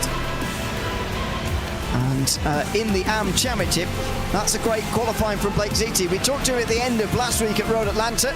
He was gaining points, and he took his 2nd win of the season, gaining points on Kevin Kiernitz to bring it down to just 5. Now he's got a big chance here to maybe take the championship lead with that pole position and the amount of positions he is already ahead of Kevin Kiernitz. Yeah, really good opportunity for ZT. Of course, has shown some fantastic pace over a couple of races so far this season. It hasn't necessarily been able to replicate it at every single event that we have gone to, but clearly has been at times the class of the field and the driver that you have to try and beat to win a title, and he may put himself into a fantastic position for the championship here tonight. Everybody grading up as well. I think this is really going to be an enthralling evening's worth of racing, and of course, obviously critical for the championship. It's that it will absolutely be, as the drivers now get themselves readied up on the back straight at the moment. They will soon be underway for a formation lap, and indeed the start of this race. How can Antoine Lachery here overcome the Wilderness race? Oh, hello. I've not seen that before. Antoine Lachery is, of course, going to be around loads of Wilderness Racing Acuras here. The only concern I would have about it, other than his speed, of course, which is clearly quicker than everybody else's, but how is he going to overcome having 3 teammates around him, perhaps playing off on each other and just working off of each other to try and get ahead into the lead here? It's always interesting, really, isn't it, to see the dynamic when 3 teammates work together to try and make moves, and that often works out quite well. The flip side to that is generally when teammates try and almost avoid making contact with each other, avoid battling each other because they don't want to hold each other up. That can lead to more collision. That can lead to a little bit more contact. So I think it could go either way. The front between the 4 of those guys. Lachery, maybe I think with probably a little bit safer having all three of them behind, because they're more likely to be happy and sit behind for the opening lap or two than scrap their way through as an individual to the front of the field. So I think the Charité will have a little bit of solace in that fact, but it's never nice to see three cars that were so close to you in qualifying, so close to you physically on the track for the start of the race. You know it's going to happen, but it means that there's that little bit of pressure on top of you, which you didn't necessarily need. The run towards turn one, though, going to be critical. Can the Charité nail it like we saw in the Fixed Series?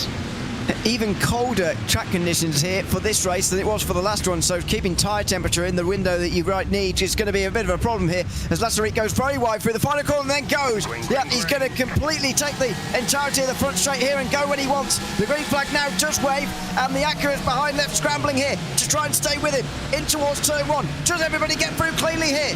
That looked like Chris Peets just having a look down the inside on the way towards turn number one and trying to get through, but it's clean in the top 10 at least. Antoine Lasserit with a very good start indeed. Ahead of Simon Sykes, there's Nick Ledecky. And then Eddie Brzezinski in the top four. Down the corner curves they come for the first time. It looks like a very well-behaved start from absolutely everybody. Yeah, maybe one car or two off the road in the background, but really good at the front of the field. And Le Charité nailing the start, doing exactly what he needed to be doing. Simon Sykes is going to be keeping a close eye on him. Nick Ledecky struggling a little bit off of the start. Aiden Young trying to make moves on Simon Theriault. He didn't get much past, well, he didn't even get to the start line last night in competitiveness, starting on pole position. He's looking to try and avenge that somewhat tonight as Brzezinski and Ledecky fight. Real frantic stuff in the opening minute. It's not a good start for Brzezinski, really getting caught behind one of his teammates and losing ground to the front two at the moment. Lasserit and Simon Sykes, who are out front at the moment, 1 and 2. Now in towards the chicane. So much slower in these wet weather conditions, isn't it, than the dries, as is, I suppose, obvious. Down in towards the Melbourne hairpin. Is this more of a chance of overtaking or less? Well, maybe more. Look at the amount down the inside here. Roberto Diaz for 4th place up the inside of Nick Ledecky. That's a good pass from him. David Mendonca on the defensive from Aiden Young, or was he on the attack at those ahead? It's maybe both. Diaz on the outside from final corner. Ledecky slams it down the inside there, protecting his teammates a little bit here by holding on to this 4th place.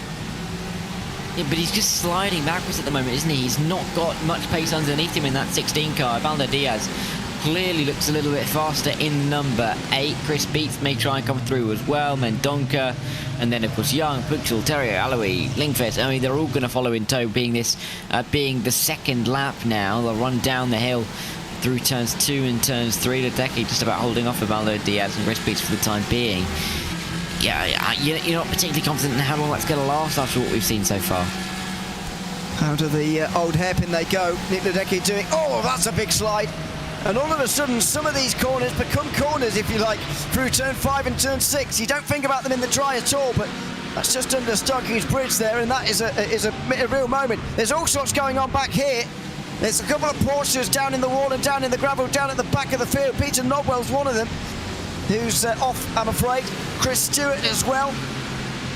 Both SimCity Racing drivers I seem to notice. That's Nobwell, you can see on your screen there, getting back underway.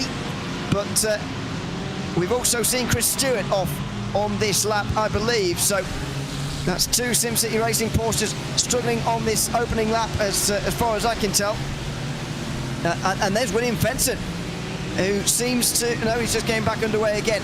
He's spun to the inside there, over the top at Coppice. There's been a lot going on here in these opening laps. The mistakes already creeping in, as they would do here in these conditions.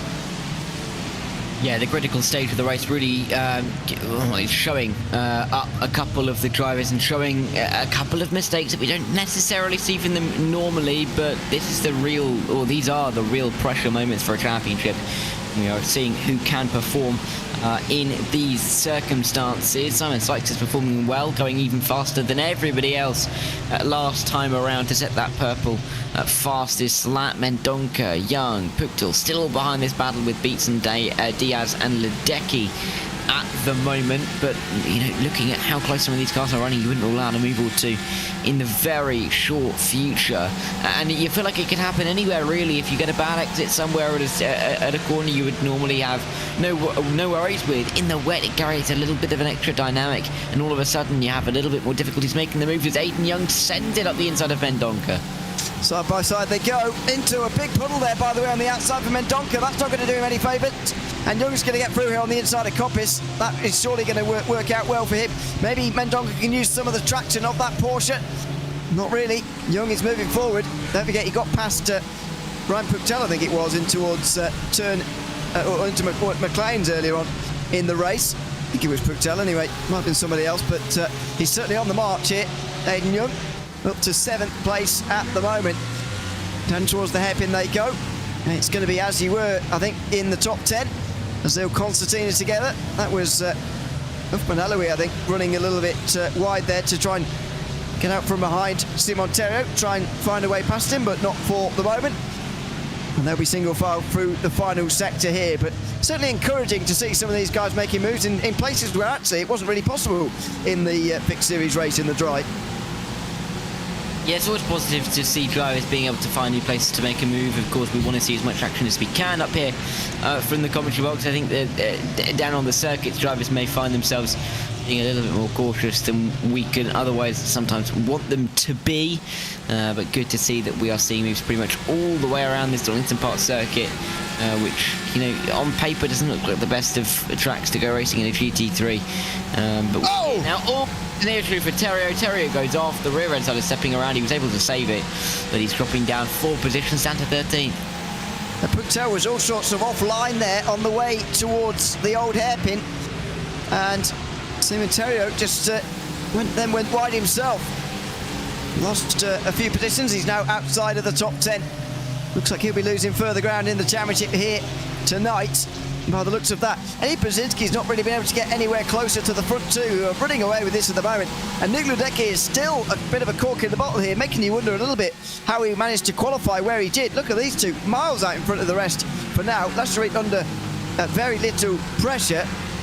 Then Brzezinski, who's on his own very much, and now Diaz is under pressure from Chris Beats in towards the Melbourne hairpin. Diaz on the inside line. He's going to hold on for the moment, but it's Ledecky who's at the front of all this.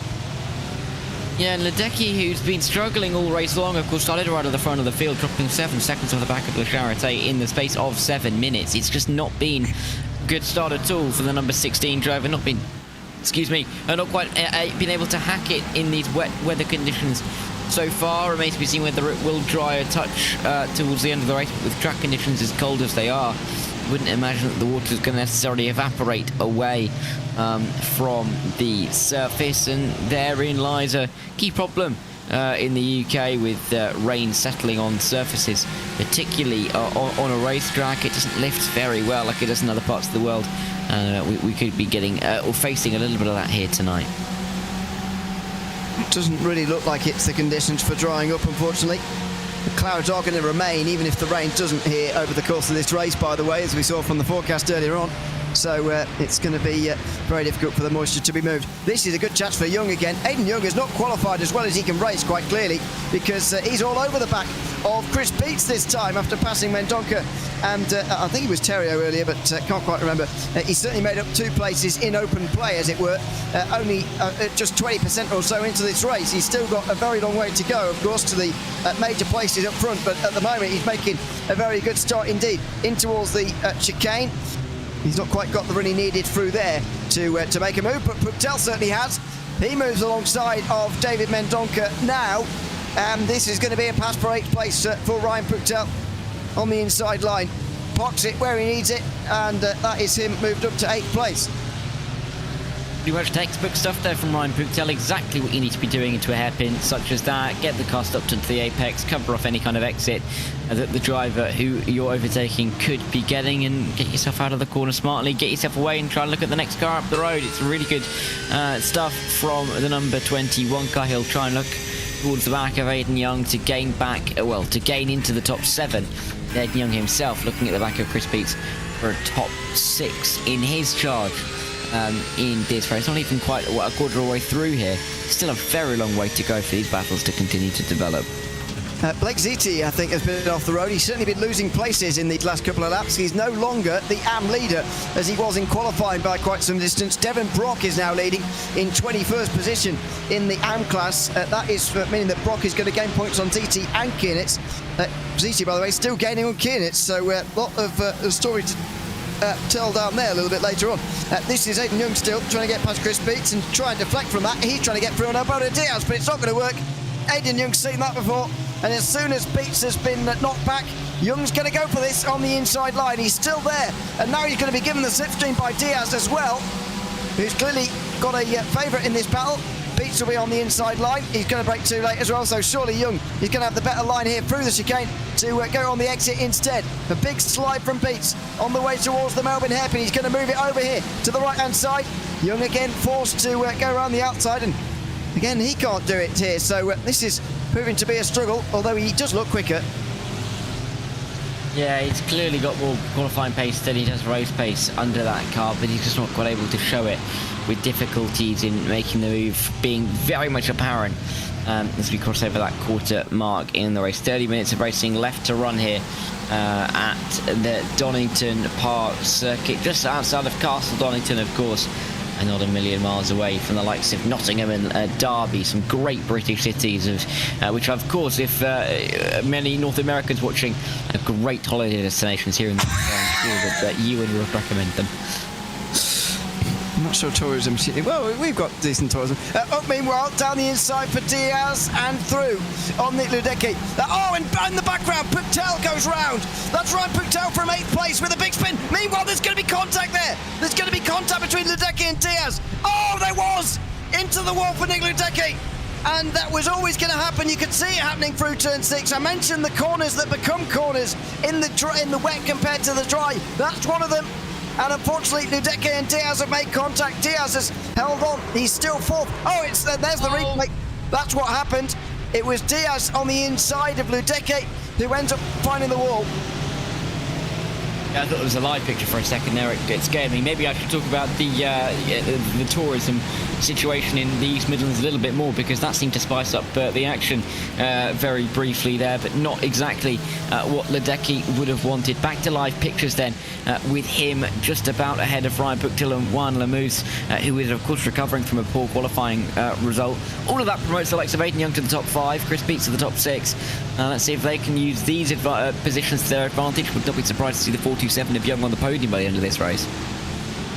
That was a big moment there. Ryan Puktil only dropped to 13th place, by the way. This is what happened.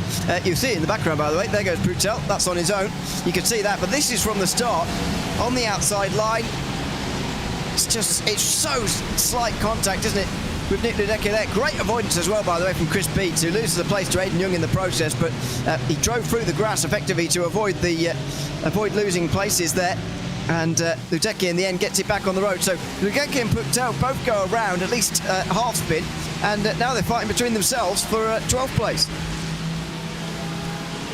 Yeah, it really is a key part of the circuit. There we go. Off the road goes Ledecky again. He is dropping down the field, and it is just going from bad to worse. Fieldinez Racing started this race 2nd, 3rd and 4th. They're still in 2nd and 3rd. Ledecky is just plummeting down the order. I'm not sure whether that was contact or not with Puktil. I don't know. But it was certainly a spin through the old hairpin. Exactly the place where Ryan Puktil went off 1 lap ago. And now he's all of a sudden way down the field. A difficult race here for Nick Ledecky. He'd be glad there's a couple of teammates up front for him to grab the team's championship points at the moment, because otherwise they'd be really in trouble. Wood Fieldinez Racing. This, meanwhile, is the battle for 8th place, between Emmett Lindqvist and Uthman Aloui. Steve Baker and Simon Terrio just in behind. Side by side again here. I actually think the racing has created, or the rain rather, has created better racing here in this second race. There's been a lot going on so far in this race, and of course, as always with rain, the mistakes are a lot sooner around the corner with these conditions. Yeah, and these conditions really are going to be slightly treacherous. We've seen it already in this race. Drivers will know it. But even after nearly 15 minutes, they are still struggling a touch, and they're not necessarily having the best of times right now. We're looking at Uthman Alawi trying to follow Emmett Lindqvist down the hill, but Lindqvist himself trying to get up to Mendonca. It is a really tight battle towards the back end of the top 10. It's something that we have seen a lot of, isn't it? Really tight battles from 3rd down to 10th in the championship, and it's why the championship standings are so tightly packed as well. That's Joshua Spears off the road, down at the old hairpin. He's just dropped out from the top 15 or so. Oh, it's just wide on that curb. That's what a couple of these drivers have been struggling with there through that fast right-hander. It's just getting a little bit too wide, getting into the slippery curve on the outside line and just going for a spin to the outside of the corner. Meanwhile, is Baker trying to get past Louis, but not able to do it. In towards 9th place this time around. Monteiro take advantage. That was a big slide from Steve Baker here. See, Monteiro is going to have a look, is he? But forced to go on the outside line. Steve Baker on the inside, holding on to 10th place again. And still quite a big group, to be honest, right from the 3rd place in this race. Even removing Nick Ledecky hasn't removed the big group. And again, Monteiro looking for this top 10, but not able to do it. Quarter of an hour gone, and a very lively quarter of an hour it's been here as well.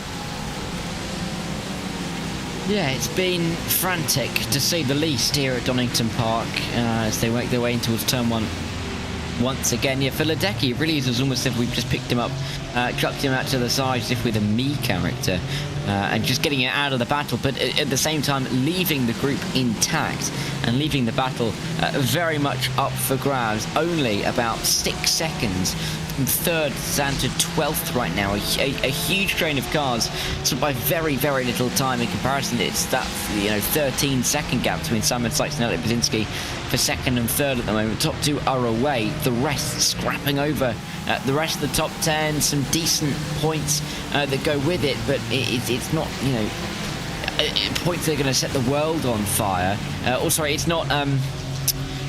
It's not the big points that are going to necessarily pull them into fantastic championship positions, but they are going to be important individually for the drivers, particularly if they're not in the overall championship fight. In towards the final chicane. Just a bit of a view on board with Baker at just what you can see out of these conditions with all the spray. It's not easy. Wouldn't be surprised again to see Baker maybe be on the defensive down here, or is he going to be okay? Just slightly on the defensive. Terro not that close behind. Right, Poutel there as well. A couple of the drivers trying to come back through the field again after the incidents of earlier on for those two.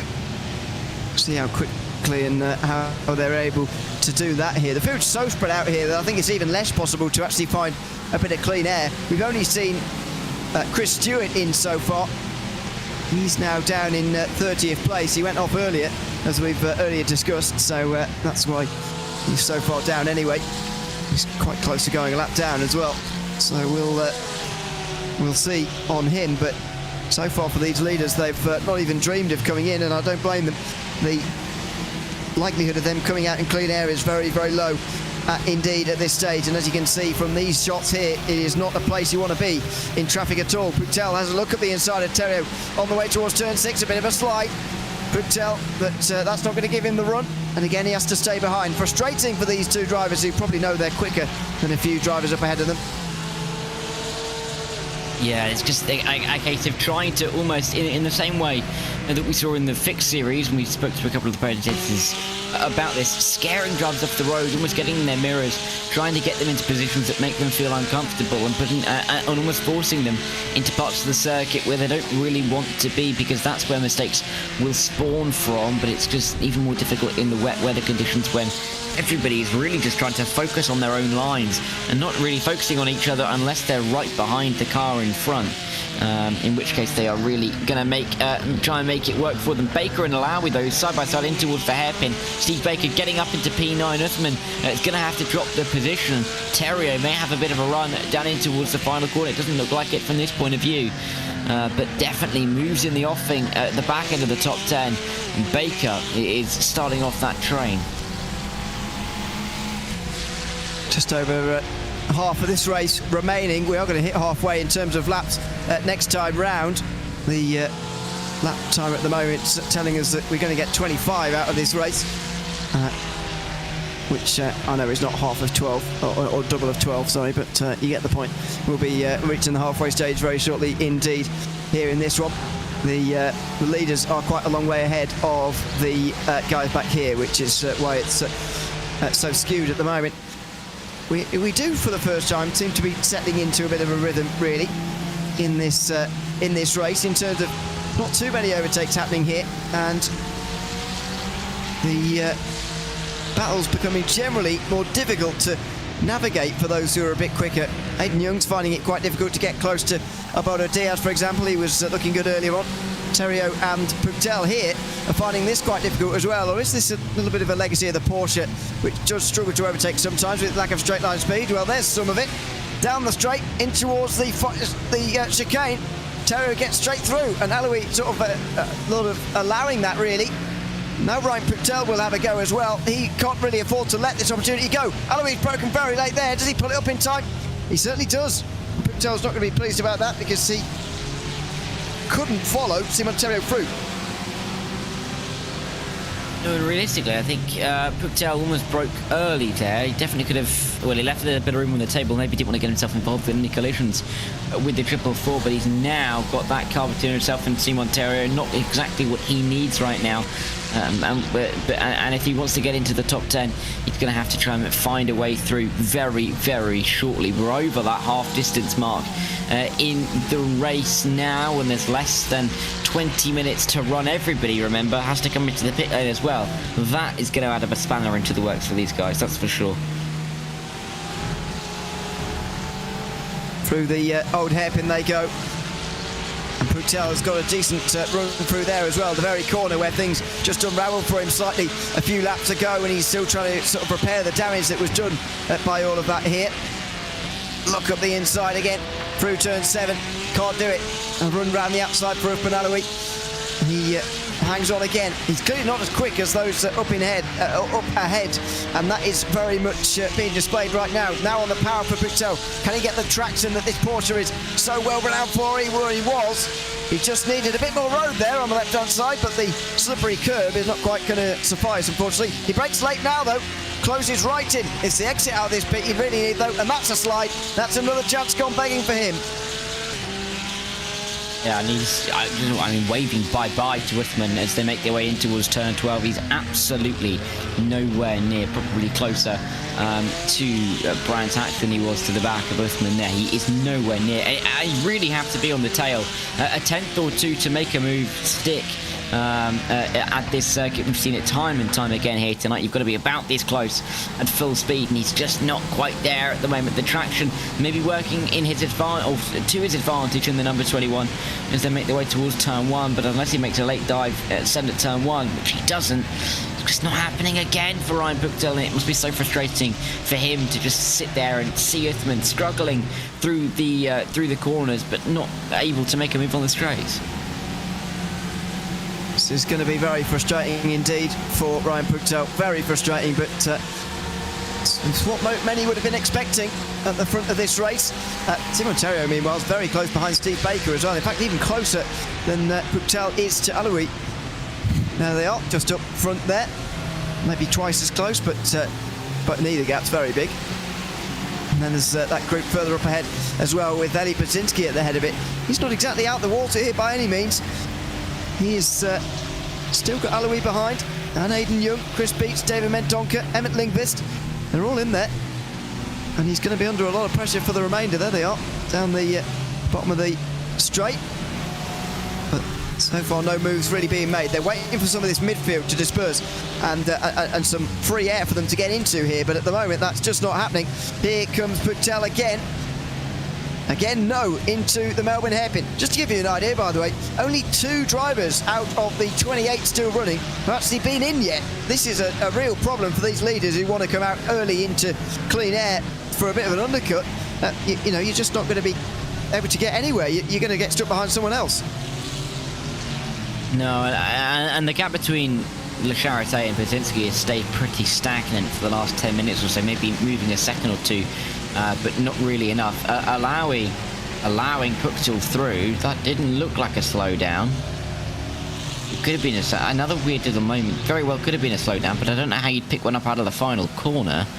But either way, Puctel up into P11. Let's see if he can run away and get back up to the back of Terrio. I would imagine if Terrio stays behind Baker, he will do. And of course, it's going to take a couple of laps here. There's Antoine Lacherie, still leading by 3 seconds at the moment, ahead of Simon Sykes. 16 minutes still to go He's one of the only Audis in this championship, by the way. In fact, he's the only one. It's hard to tell whether the wet weather conditions are favouring that car or not, because there's no other drivers to compare. It's very hard to pin it all on the Audi, because it could just be Lasserie. This is Steve Baker, and he's found the wall on the exit of Coppice Corner there, down at turn 8 somehow. Now, did he get there on his own or not? No, he did. He was on the curb on the entry, and he just spins into the outside wall. I thought he was going to get it stopped as well, not quite able before he hits the barrier, but bounces his way back towards the racing line, back towards the circuit, and will get back into the racing P15. Hopefully there's not too much damage to the rear end of that car. Miguel Angel Fonseca maybe feeling something ever so slightly different to that. Diaz just about behind Brzezinski, just ahead of Aiden Young as they work their way across the start finish line once again. Only 15 minutes to go now. Time really is ticking away from these guys in this race. That's the quarter of an hour to go, and yeah, this is rather staying as it is for the moment. Steve Baker comes in, but still nobody else coming in. We're starting to float the idea in my head maybe about whether they could make it all the way home on. It's raining, but you know, I'm quite doubtful about that, really. The pit stop times are noticeably shorter. Chris Stewart only in for 6.9 seconds. Kevin Kienit's only in for 8 seconds. You know, there will be shorter pit stop times, but very doubtful that they can make it all the way home. Although, you know, we're a long way into this race now, and if you want to do something with pit stops, then maybe it is time to go now, or maybe they're just going to leave it very, very late because it is raining. They will be able to run longer. Yeah, and it'll mean that they'll give themselves a shorter pit stop to have to take right towards the end of the race, just to make sure they top up on the fuel. You'd think you'd think logically that this would be a fuel heavier circuit with a lot of corners being medium and high speed corners, meaning that a lot of the fuel is used. However, the wet weather conditions, it clearly means that the tank can run longer than they were going to otherwise, and we're seeing the Sprint Series with the tinkering of the setups, meaning that we can go longer than the Fixed Series. Again though, rain means that we can't necessarily draw a direct comparison, but we definitely didn't see any pit stops within the final 10 minutes in the Sprint Series, and we would be into that final 10 minutes had we had a 35-minute race here in the Sprint Series. But for the time being, everyone's still staying out, waiting their turn, and it could be very, very frantic when the pit stops start to occur. Well, maybe. Oh, Elliot Brzezinski's off! Oh, the championship leader in waiting! Elliot Brzezinski's gone off down at the old hairpin, and that is a costly error. He was holding up and just ahead of a load of drivers, and he's gone off down at the bottom of the hill. This, meanwhile, is further down. One of the Am McLarens finding itself in the gravel on the outside. That's Brzezinski. It's the classic curve on the entry, and he's in the gravel. Now, Elliot Brzezinski today is a long way ahead of his nearest championship rival, because Simon Theriault is the nearest driver who's actually still here. He's 19 points behind going into the day, but all of a sudden he's gone from gaining quite a few points on him. Suddenly he's now 2 positions behind him. Yeah, and all of a sudden, Diaz and Young are battling it out for the podium position. They haven't really done much. They're 23 seconds off of the lead, but here they are. Pit stops in the offing, question mark this time around. Lacharte and Sykes have gone through. What about Diaz, Young, Beats, Mendonca? Does anybody decide that with 12 minutes to go, this is the time? It doesn't quite look like it as they run their way through. Nicolas Mazza trying to watch the moves happen in front of him. Juan Lamuse and Ethan Bass going at it side by side. Careful not to get yourself involved as well if you are Nicolas Mazza, but Ethan Bass trying to defend his space. Whoa! Just trying to hold it. Big contact. Oh dear, and nearly big contact with Mazza as well. That was aggression, and Bass comes in.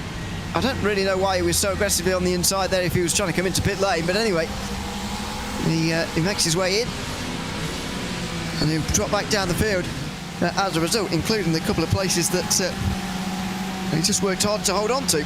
Well, this is now for 7th place between Lindqvist and Simon Theriault, who's been working his way through the field, and maybe he's working his way into contention at the end of all this. Brzezinski's off will be good news to everybody else who's not here as well, by the way, here today. Guillaume Levesque doesn't have a a drop week per se. He can't really do anything about the points he's going to lose here today, unfortunately. And so, because he DNF'd last week, DNS'd 2 weeks ago, I should say, won last week, and so it's going to be a big day in the championship, that's for sure. Through the chicane they go. That wasn't a great line from Simon Terrio there. Much better from Ryan Puctel in the fellow Porsche there, and you can see Terrio just on the half defensive, and he survives just this time round. 10 minutes to go, and we're still waiting for a load of these stops. Yeah, really are running it as close as they can to the end of this race. If this was the sprint, the fixed series, we would be at that 5-minute mark now, 10-minute mark here in the sprint series. But still, everybody going around once again.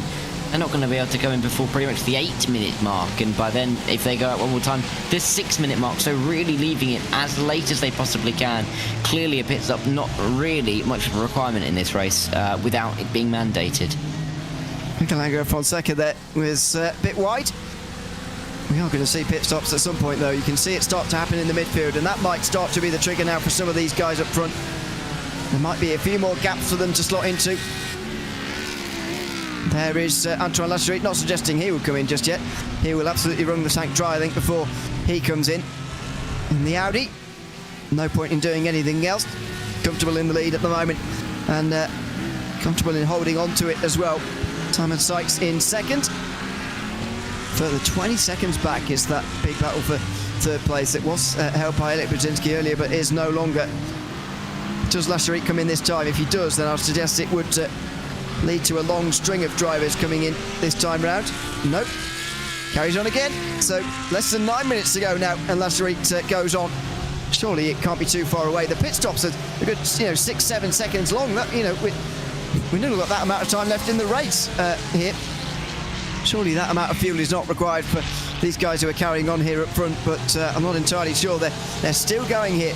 Terrio's still pushing for extra places here as he tries to drive home this advantage he's got over Elik Brzezinski.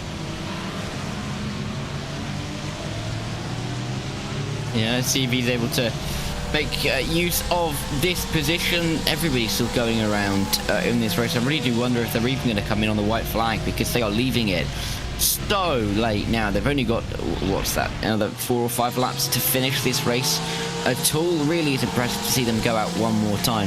But Terrio looking at the back of Linkvist. He's been off the road a couple of times tonight himself, but still in the hunt for a P7 right now is Simon Terrio in that Apex Racing Team and Advanced Motorsport entry. You've got to be careful if you're David Mendonca as well of these two behind, because if there's a little mistake from Mendonca, not just Linkvist, but Terry will be right on top of him in a split second, and it can spiral into something a little bit more tricky. Wide moment there from Linkvist. It opens the door and then gets slammed shut with a good exit from the number 42, but Terry clearly giving it a go. There's a bit of false hope almost there for Terrio. Here's a bit of an open door, actually not. No, and Linkvist hangs on to the place again. Terrio again in the slipstream, and Linkvist defending again here. He's alongside Terrio, and he can just force the wrong line here. Or maybe he can do it all the way around the outside. Oh, he stays there. He needs to be very careful there. Brzezinski's going to be very, very shortly. He knows the pit stops are coming here, and the end of the race is coming pretty quickly as well now. Brzezinski's coming to the inside line, is he? Oh, not quite. Brzezinski not able to go through there. Terrio on the defensive. Linkvist very deep on the brakes there. He got that all wrong. The top two are in. I wonder whether we've reached the limit now with fuel, and whether we're going to see a real traffic jam on pit lane in a few moments' time here. Terrier's on the outside again. It's a dangerous game if he needs to come in. It's a very dangerous game. He needs to pull to the left here, and he does. Oh, Brzezinski carries on. That was pretty risky. Very nearly hit Terrio. He carries on, though, as do a few others, but Lasserie gets it out in the lead. Yeah, everyone else must be coming down pit lane this time around. There's surely no way that they can stay out even longer. Aiden Young's come down pit lane in his battle with Baldo Diaz. Will come out behind the number 8 car, but they'll come out in 7th and in 8th. That gap to the leader probably needs updating. It's actually, I can't imagine they're only 22 seconds off of the back despite making their pit stops, but the Charité still needs his pit stop. Let's see where he goes. 6 minutes to go, probably the longest we've seen, or longest we've had to wait in a GT3 Sprint Series for a long time. The real round of pit stops to occur. We've had to wait an awfully long time for these pit stops, but they've finally come. And as soon as they have, the end of the race is going to be upon us. This is a very bad run for David Mendonca out of the corner. Budzinski's involved here, as is William Fenson in the McLaren. He's just trying to stay out Reddy's way. Mendonca gets ahead of Budzinski and holds on again. Ahead of Ryan Puctel as well. There you can see in the Porsche, big slide from Mendonca through the corner. He'll hang on again in towards the Melbourne hairpin by the looks of things. Yeah, does indeed. With Budzinski just in behind then Ryan Puctel. As I say, just in the 5th position as things stand as well. Just over 5 minutes to go. Can these guys carry on any further? Could they do the unthinkable and go the whole way, I wonder, on fuel? I suspect not, but stranger things have happened. They do indeed now come in, though, with 5 minutes still remaining. And probably for 4 laps, maybe 4 laps left. We'll see. It's going to be pretty close as to how many laps it's going to be, but I think it will be 4 still in this race. There, Budzinski comes to a stop. Where is he going to be in relation to these guys? And a bit further up as well, Lindqvist is going to be one to really watch here, along with Terrio as well, who's going to now get out ahead of Miguel Angel Fonseca. Where's Budzinski? There he is. And watch on the right-hand side here for Lindqvist coming through. And maybe Terrio as well? No! Budzinski gets back ahead of Simon Terrio. It's a good pit stop cycle for Elliot Budzinski, who's now up into 7th place. Critical to keep himself ahead of the 89 there, and getting through on Lindqvist could also help him out absolutely massively in his quest to try and pull that little bit further away for his championship aspirations. Lindqvist, though, will, I'm sure, be a little bit of a blockade for P6 in the final 4 minutes. Great points on the line for the 42 driver. He is not going to be willing to give these up at all. Budzinski, though, almost harassing him into turn 7, takes an inside line, will get the position just about outside line, working nicely for Lindqvist, though, as they run side by side, but I think at the inside line is going to be a little bit too much for Budzinski. He gets into P6 now, and he'll try and run away towards Chris Beats with that 4-second gap with only 4 minutes remaining. Lindqvist on his way now, on the way back again here towards the chicane. He's even having a look at the inside here. He's going to certainly make Budzinski think about him here, but he just pulls to the racing line here. He's gone deep. That's pretty deep from Budzinski there, and Lindqvist is going to have a good run out the corner. If he wants to have a dive, there's a chance down here in towards the Melbourne hairpin, but Budzinski covers it off anyway. So it's a 6th place in the end for Budzinski. And this is actually a pretty good result now compared to what it could have been earlier on in the day. That's 45 points. Started the day 12 behind Levesque. That would give him 33 over Levesque at the moment, 43 over Deneuve. And he would be over 30 ahead of Simon Terrio as well. This is a huge day for Elliot Budzinski in the championship. The day possibly where he goes 30 points ahead. Yeah, what a day it could be. And really, with this championship, as it has run so close for so long, it would be an absolute delight for him to be able to rock up next week with a big margin in his back pocket and really tell the others that they've got to chase him. They have got to track him down in a point system where it's very difficult to do so. Find out where the car is by looking at the brake plates and, of course, that rain light on the rear. Terrio can't see a great deal on the back of Emmett Lindqvist. Lindqvist can see a deal. What's happened to Diaz? Diaz is dropping down the order. He was 3rd. He's dropping down 4th, 5th, 6th, 7th. He's off the road somewhere. Oh, is he disconnected? I don't see him anywhere. I think he, internet problems. It is internet. And that's a real shame for Alberto Diaz to see the race end in that way for him. Ryan Puctel, meanwhile, gets alongside Simon Terrio for their newfound 7th place. It's a newfound battle for newfound 7th place with 2 minutes still to go. Terrio still on the inside for the first bit, and that's going to prevail, is it? He's going to make contact very close. Oh, they've made it just about. They've squeezed through. They'll lose loads of time.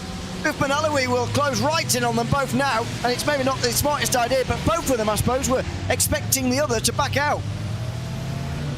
They didn't in the end, but they got seriously close to big contact. Lucky to really get away with, what they did. Lucky to get away with the moment, and Puctel and Terrio carrying on a little bit wide again, though, from the 21. Terrio looking for the move, not quite able to find it. Alawi wouldn't have minded those two going off. They would have promoted him to P7 without having to do too much. But they have got 2 more laps to go to battle this one out. Still a lot on the line between this battle. There's a lot on the line here between these two. Just over 1 minute remains here in this race. And one lap indeed remains at the end of this one as well. Antoine Lattery right round the other side of the circuit, about to see the white flag in the not too distant future. In the AM class, by the way, we've got a bit of a battle for the lead going on as well. Blake Ziti, although he's getting away from Kevin Kiernitz, it's been a pretty attritional race. There's actually only 3 AMs left running here. Blake Ziti looks like he's going to take the win and maybe take another point out on Kevin Kienitz's 5-point championship lead. It's going to be a very interesting fight indeed between those two to end the season. There's Joshua Spears, meanwhile, going past Gonzalo Cortez, I think that is, in the battle for 16th place. So a nice pass from him. Oh, and Cortez goes for a spin in the background. You can see that happening through the old hairpin. And indeed, there he goes, spinning right the way around in a circle. Gonzalo Cortez gets back onto the circuit again and will resume. There it is, probably just got wide into the curb on the outside line in towards that corner. Anyway, seconds tick by. Final chances now for Simon Terrio, who needs every point he can get here. Yeah, let's see. Can he find a way through on Puptel in these final closing stages? He's got one more trip down towards the final hairpin after this visit. He's not going to be able to make any moves this time around, and he will continue onward. P8 is where he sits. P7 is where he's targeting. Lindqvist is always going to be a little bit too far up the road in P6. Basinski, Chris Beats, Nathan Young, they're not a million miles away, but just out of reach in a championship battle that looks like it's going to go down to the wire. But you know, how thin's the wire going to be? Because Basinski looks like he's going to beef up his championship aspirations and his championship margin in the final few, in the final moments here. He's not going to be happy with how it's happened, but he's going to be happy with the gap he's going to have going into next week, I'm sure. White flag is out for Antoine Lattery, who is a long way ahead of the rest of the field. It's going to be a big winning margin at the end of the day here at Donington Park, as it's been domination in the rain from Antoine Lattery in the Audi. The biggest winning margin between first and second we've seen all season, and it goes the way of Antoine Lattery in the WSR Esports ButtKicker Audi. A great drive from the driver of the 721 car to take the victory with the fastest lap on the last lap as well. What an extraordinary drive from him. Simon Sykes gets into second place as well. A good drive from him. Eli Podzinski's top 5 looks to be secure. He holds on from him at Lindqvist. What a day for him personally in the Drivers' Championship, and what a day it will be in the teams as well if he hangs on here. Yeah, Lindqvist just trying to find a way through. He's got one more hope at the final corner, maybe to make a send to the inside, but he's just too far back. And it's going to be a defensive line that is thrown from Elliot Budzinski into that final turn. He'll get out of that top 5 in the end for the 91. Job relatively done for him. Close over the line between those two, but not quite. Matt Stadwick, meanwhile, quite close to Ethan Bass, who's still got a pretty battered front end of that Mustang after the battle we saw in towards the final corner just before his pit stop. He'll get away with hanging on to that top 10. Further down in the AMs, by the way, already crossed the line. Blake Ziti has won ahead of Gavin Alman, who's going to finish second. Kevin Kiernitz has dropped down to 26th at the end, so he's going to lose 4 points of his 5-point championship lead. That's a great championship to watch going into the final 2 rounds. Yeah, and Blake Ziti, I mean, it wasn't a champagne result for him. I mean, he'd still get the win, but still well outside the top 20 and a lap down overall. 22nd it was, beating Gavin Ammerman and Kevin Kienitz to that podium, or to second and third in the end in the race. Yes, me, that was a little bit more of a dramatic evening at Donington than I think we were both expecting coming into tonight, Ewan. I think so. Lattery, meanwhile, wins the race ahead of Simon Sykes by 8 seconds at the line. Aidan Young, 35 back, but finishes on the podium in a double WSR podium finish. Chris Beach and Elliot Brzezinski round out the top 5, with Brzezinski now taking the Drivers' Championship lead. Emmett Lindqvist, Ryan Puchtel, Simon Terrio, Uthman Aloui and Ethan Bass round out the top 10.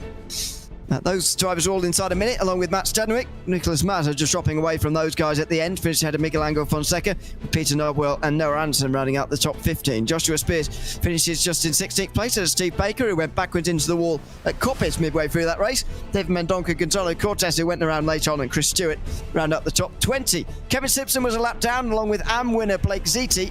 Finishes ahead of William Fenton, Gavin Ammerman and Kevin Kiernitz, who actually gained a place later on there because of Alberto Diaz dropping down with the disconnection.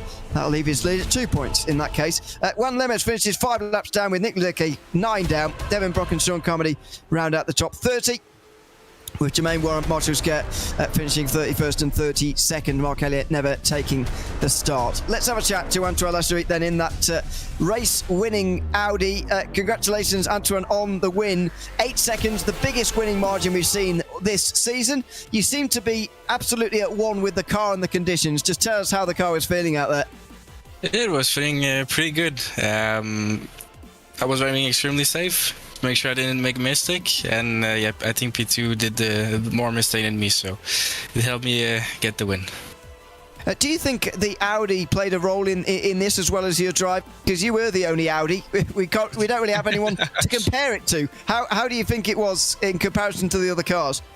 That is a good question. I didn't it's my fourth time driving in the wets in iRacing, so I can't tell if the other car are better, but I heard the Audi's pretty good in the wets, so I think it helped me for sure. It seems like you're pretty good in the wet as well, by the looks of tonight. Congratulations on the win, and thanks for chatting to us as well. Thank you, guys. Thanks very much, Antoine Lasserie there in the winning Audi for WSR Esports by ButtKicker. Now then, let's have a chat to Simon Sykes, who was sandwiched in between those two teammates in second place. Simon, congratulations on a comfortable second. I mean, were it not for Antoine Lasserie being here today, you would have won by miles and miles and miles, but still second place. How was the conditions out there? Oh, well, the conditions were definitely tricky. Obviously, we had that rain come down. We spent about an hour practicing in the dry and had to throw everything out the window at the last moment. So definitely some tricky conditions. A lot of help from my teammates, PDR, getting the setups we needed, getting the car all right. The car felt great out there. Just a few too many mistakes on my part, really, to contend for that race win. But definitely a nice time to be able to come home with a good finish. Yeah, in terms of the Teams Championship now, Ferdinand's Racing might indeed be in a better place because PGZ didn't have either of their drivers here today. The Apex Racing team, Advanced Motorsports team, only had one of their drivers here. SimCity Racing had a bit of a head start on you, but you got two drivers up inside the top 5. How are you guys feeling about that Teams Championship maybe in the late stage of this season? I mean, certainly amazing. PDR, Phil Dennis Racing, I think we've got a really good squad here, good cars, and it's nice to see the results of that paying off with the boys being up there in the championship. I know Elliot's calculating points right now to see where he stands in the individual, but as a team, the series has been great to us. We've been running strong, so just looking for more as we head to the end of the season. Yeah, as far as our calculation goes, by the way, Elliot's quite a long way ahead in the Drivers' Championship, to cut a long story short. Well, congratulations on finishing second place here tonight, Simon, and thanks for coming to chat to us as well.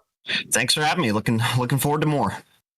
Thanks very much. We'll see you in 7 days at Bathurst. That was Simon Sykes there in the second place, just ahead of Aidan Young, who manages to come out on top in that huge battle for third. Congratulations, Aidan, on a second podium in 2 weeks. That was a monumental battle, and you had to do a lot of overtaking. How was the race? It was a lot of fun, actually. It was very slippery. Think we needed a caution slippery when wet sign at every corner, but yeah, it was a ton of fun, especially driving through the field on the wet. Was a bit scary though when you were behind somebody, because you can't see anything. You can't even see where your braking marker is, so you just kind of have to guess, and if you get it wrong, you get it wrong. If you get it right, you live to fight another day. I don't know how much driving and racing you've done around here in the dry weather, but do you think the wet actually made it a bit easier to overtake or harder? I think for me, it made it definitely a bit easier, because I known to be one that really enjoys the rain. Like I say every time when we get a rain race, I love a rainy night. Courtesy of the Eddie Rabbit song. Yeah, I just find the rain fun. It's just something about it that just makes it a lot of fun to drive. I think it's because it's a challenge, and I like things that challenge me. Well, I apologise for not getting your pop culture reference, but I'm completely inept, so that's no worry. Congratulations on finishing third place here tonight, Aidan, and thanks for chatting to us as well. Thank you. Thanks very much, Aidan Young there in third place, bringing up some general knowledge for me. Not my strong suit.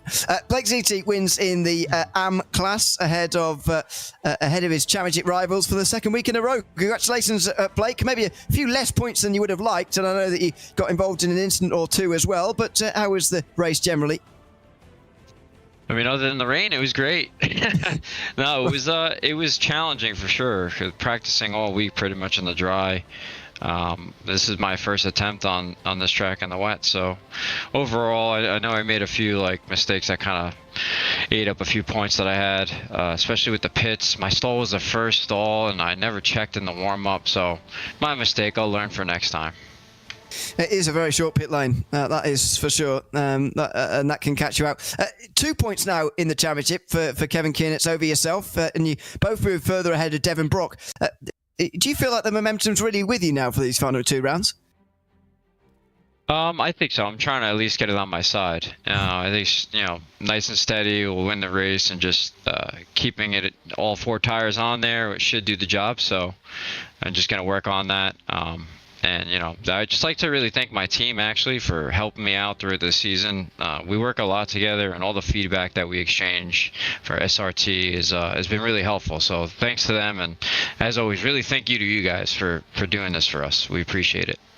Well, thanks very much for putting on a great show again. Blake, congratulations on the win in the AM. Thanks for chatting to us after the race. Thanks, guys. Thanks very much, Blake City, there in the victory circle for the AM class here tonight at Donington Park. Well, that's just about it from here in the UK for the final time this season. We'll be visiting Europe once more for the final round of the season, but in between then, a trip down under to Mount Panorama, Bathurst, for the penultimate round, Darragh. That's going to be a high-stakes event for sure. Yeah, and going over the top of Skyline with championships on the line, it's not necessarily the easiest point in a championship season. I think it's going to deliver some absolutely fantastic and memorable moments as well. Can't wait for it in 7 days' time. Absolutely. It's Antoine Lasserit who takes his first ever PRL win here with victory in the PRL GT3 Sprint Series tonight at Donington Park. Complete domination in the rain which we might see again in 2 weeks' time, by the way. Thanks very much for your company here tonight. I've been Ewan O'Leary alongside Darragh Thacker, and Hugo Louise has been behind the cameras. We'll be back in 7 days' time for the next round of this championship at Bathurst. In the meantime, make sure you check out all the other PRL racing going on in the week, starting tomorrow, of course, from Atlanta Motor Speedway in the Truck Fixed Series. Very much hope to see you then, but for now, from all of us here at Donington Park, it's goodbye for now.